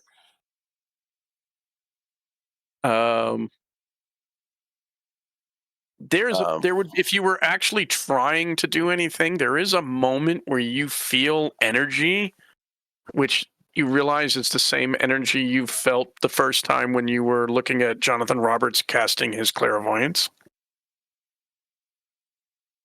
Interesting. So that's good to know. But he's definitely going to watch this bar. He wants to see how well an ageless elf woman can do against Lamarr's, wonder worker powers. Dun, dun, dun. I feel like Ashlyn's definitely also going to be there. She's still in her pajamas. Her hair is like up in like a messy ponytail. She just grabbed some like bread for breakfast. And she's gonna come watch the spar as she nibbles on the bread. Okay.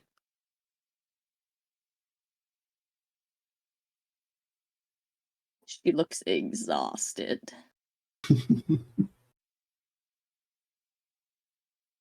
Did you not get any sleep, Ashlyn? I got a hour or two, I think. Just before I did. It doesn't matter. Hey, Cap, how you doing?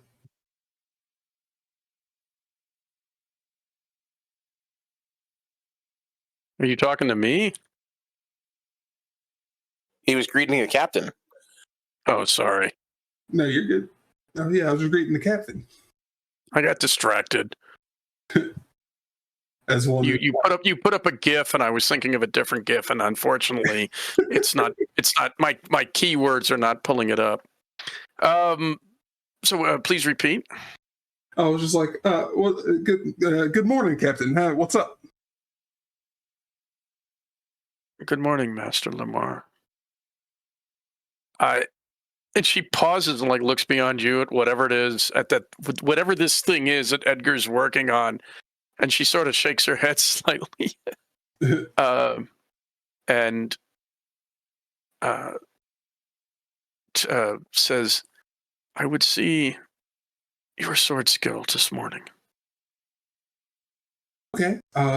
What kind of demonstration would you like? You want me to cut some stuff, or we want to do like a little sparring test like you did with Mr. Robert, or I can juggle. And he's so she takes the spear and just kind of puts the butt spike into the ground. And thinks for a minute. That's just a spear look. It's a very well-made weapon. It's quite long, very sturdy. Looks like it could be used very well from horseback. It has a long, tapering head. It does not have a Yari-style blade. So it's more European.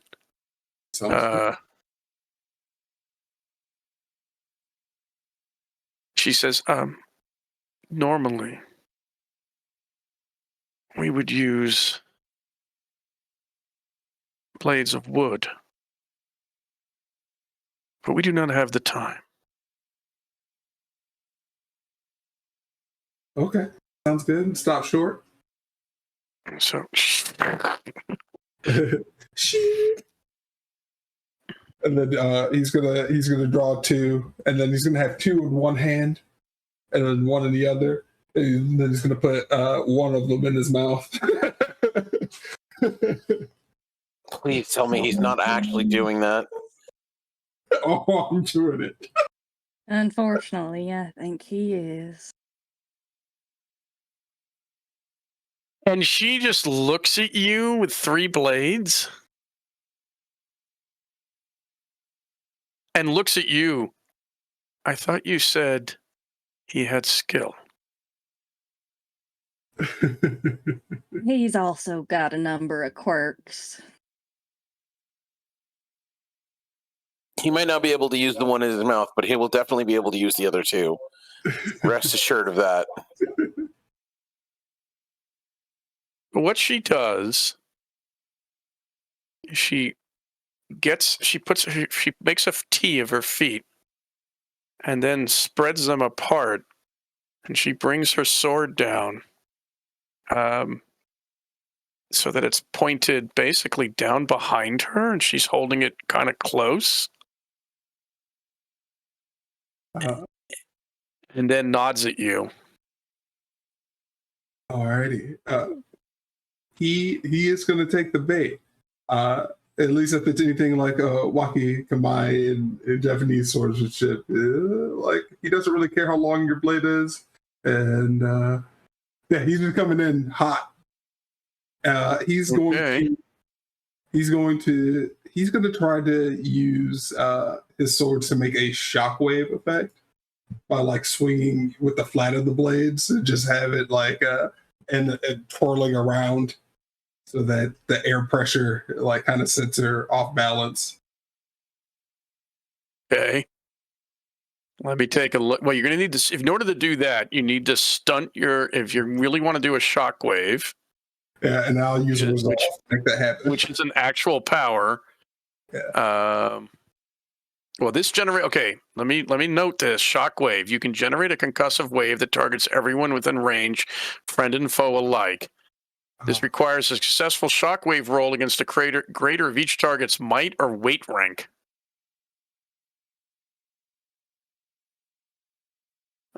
So it's a zone which means I believe it explodes around you.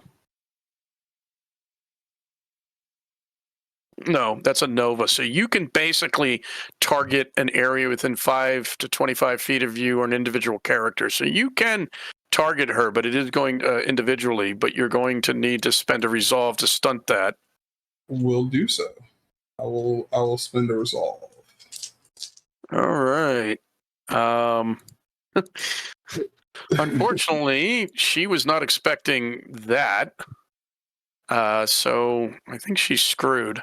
Ooh, can I roll for her? The power of anime. It's going to be her. Yeah, so she's basically going full defensive, expecting a blade on blade type demonstration.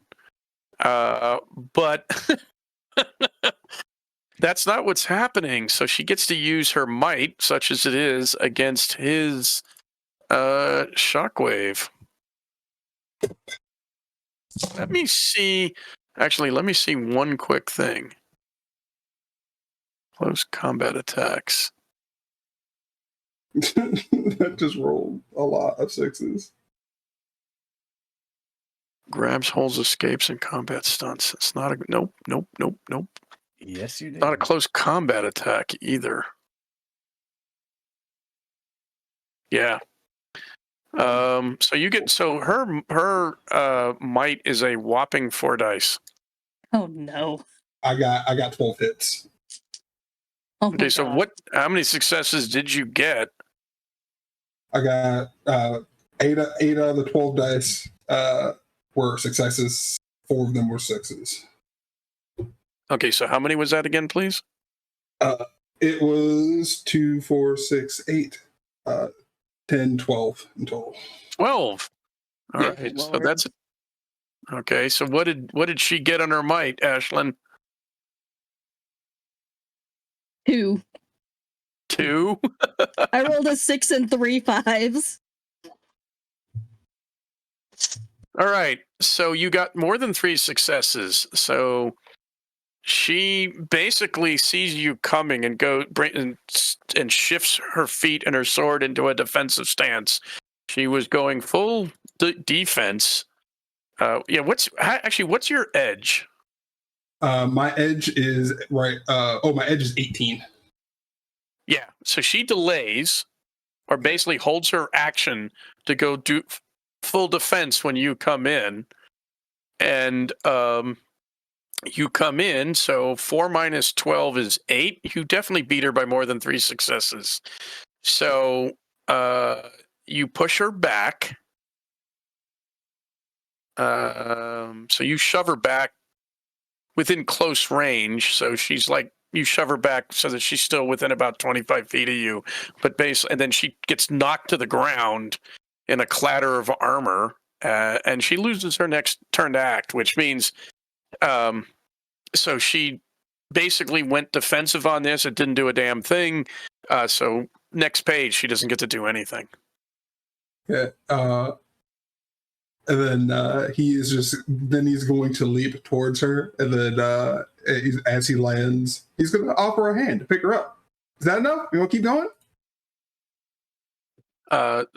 So yeah, you pick her up. You've got quite a bit of might, and she can get herself up. Are you talking with your sword in your mouth? I mean, Zora does it all the time.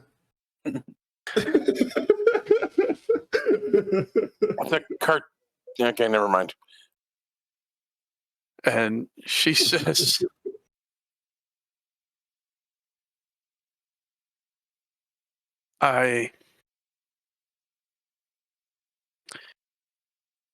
you are truly a wonder worker. I have not seen sword skill like that ever. Oh, dude, I got to show you One Piece. You'd love it.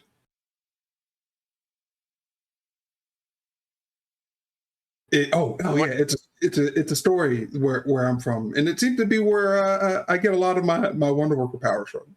Like all the stuff I'm doing is stuff like one of my favorite characters does all the time. I see.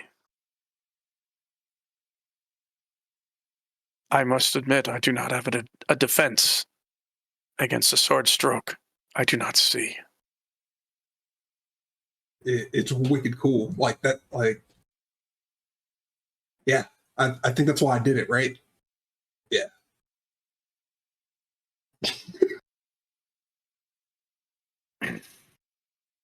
I mean, you can't hit what you can't see, right? Do you also fight blade to blade? Yeah, I do. I typically not with the one in my mouth, but I've been known to stick and move, cut and jive, parry and riposte, all that. Perhaps we should try that now. Oh, okay.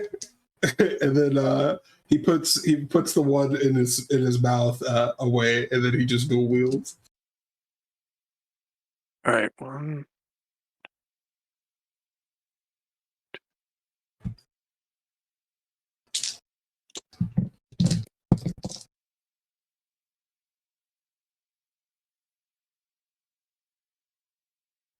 And she says,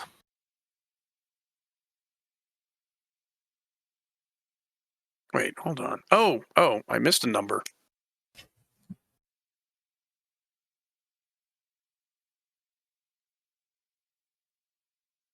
Right. So she says again, and this time she actually looks like she's going to swing a baseball bat. She positions her shoulder here, and she puts the sword up on her shoulder and wants you to come forward, this time blade to blade. No, just straight sword skill. Sounds good. He takes the bait. So he is actually going to come in with a thrust towards the chest, hoping that she gets the fuck out the way. He doesn't want to put any holes in her.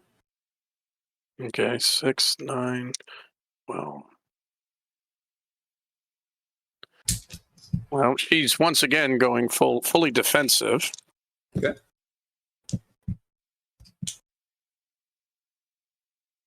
Oh, does she have higher? Oh, she's waiting on me, correct? Yeah. Yeah. Okay. I didn't want to just assume I out-edged her or something. All right. I got 1, 2, 3, 4, 5, 6, and 7, and 8. I have 8 hits this time. All right, 4, 5, 6, 7, 8, 9, 10, 11, 12. Okay. So basically, you come in, and she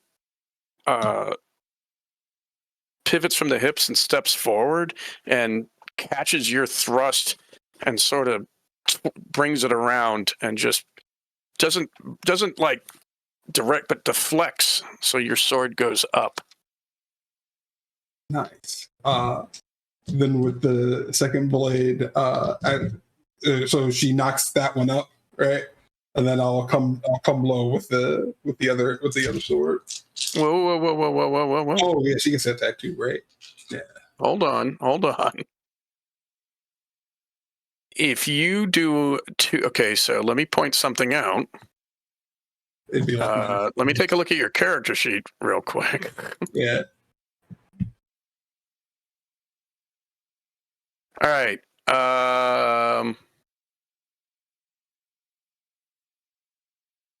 You have 8 dice of sword or of strike. Yep, and then plus 2 from the sword, right? So it'd be right.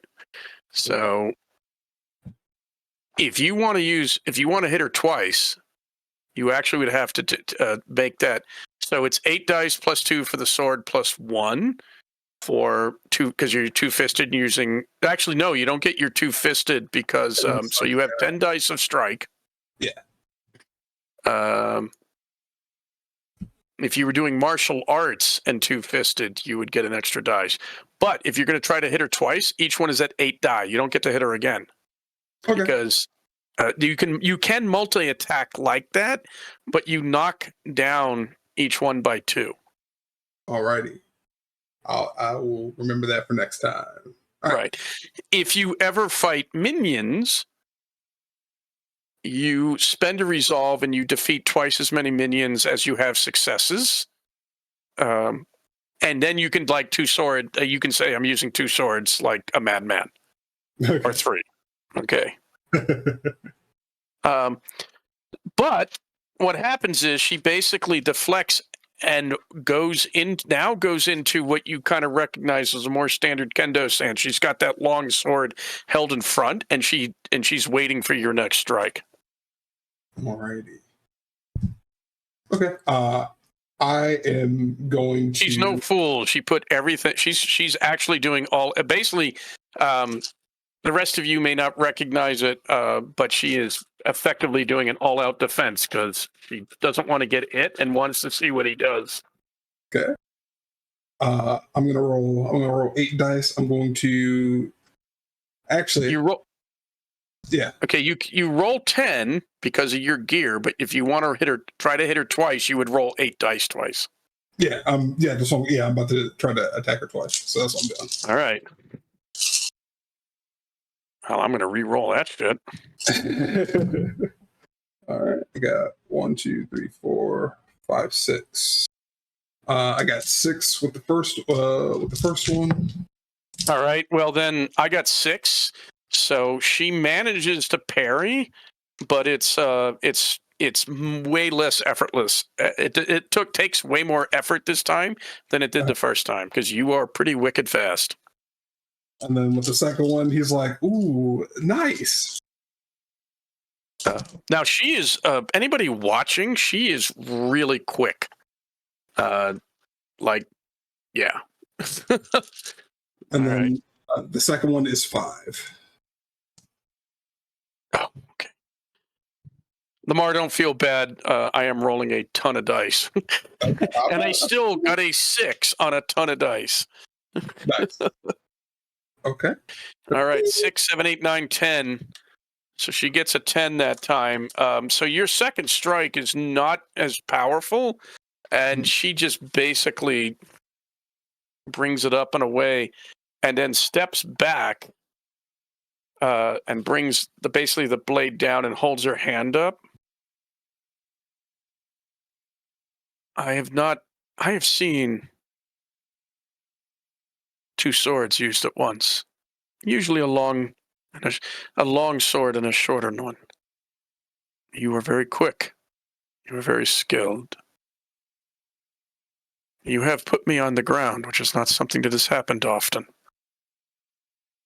You have admirable sword skill. He's going to sheath his blades, and then he's going to bow to her, and he's going to yeah, that was so much fun, and you fucking rock. That's I would not have think anybody could take the 1,060 pound phoenix and then get up and ask for more. It's great. I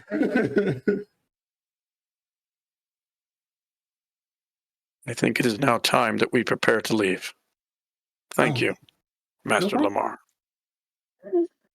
Yeah. Thanks for the I'll go dance. get dressed. And I think this is a good time to bring it to an end for this session. I want you to know I was throwing 16 dice and I got 6 successes. Oh, snap. Maybe I should have continued rolling for her. Yeah, well, I didn't want to let loose at the time how much dice it was. But that's also because now I want to if we're off, if not, I want to point out one of the things that if you are familiar with core raw PMP, everybody has a speciality, face, well, there's also ones for combat like blaster, tank, and all that. Well, one of the things that will be in the core book is something I got from one of the designers who had made up some ideas for his fantasy game, Sean Fannin, which is much more specialized, and you buy them with points, what we call aptitudes or specialities. And when I rebuilt her, because she got a complete rewrite, well, not a complete rewrite, she just got a very clean rewrite, and I actually totaled her points, which I will not give you. They're a lot. I gave her a number of trained specialities to represent her age and skill. She is, you will quickly eventually get to her power level in the number of dice. So she's a good teacher right now, but she has a number of abilities that give her +1, which stack, and a number of abilities that let her explode 6s, because basically that's her power is sword skill. All right. Well, good night, everybody. We'll see you back here in 2 weeks. That was a bit of GM design comments there.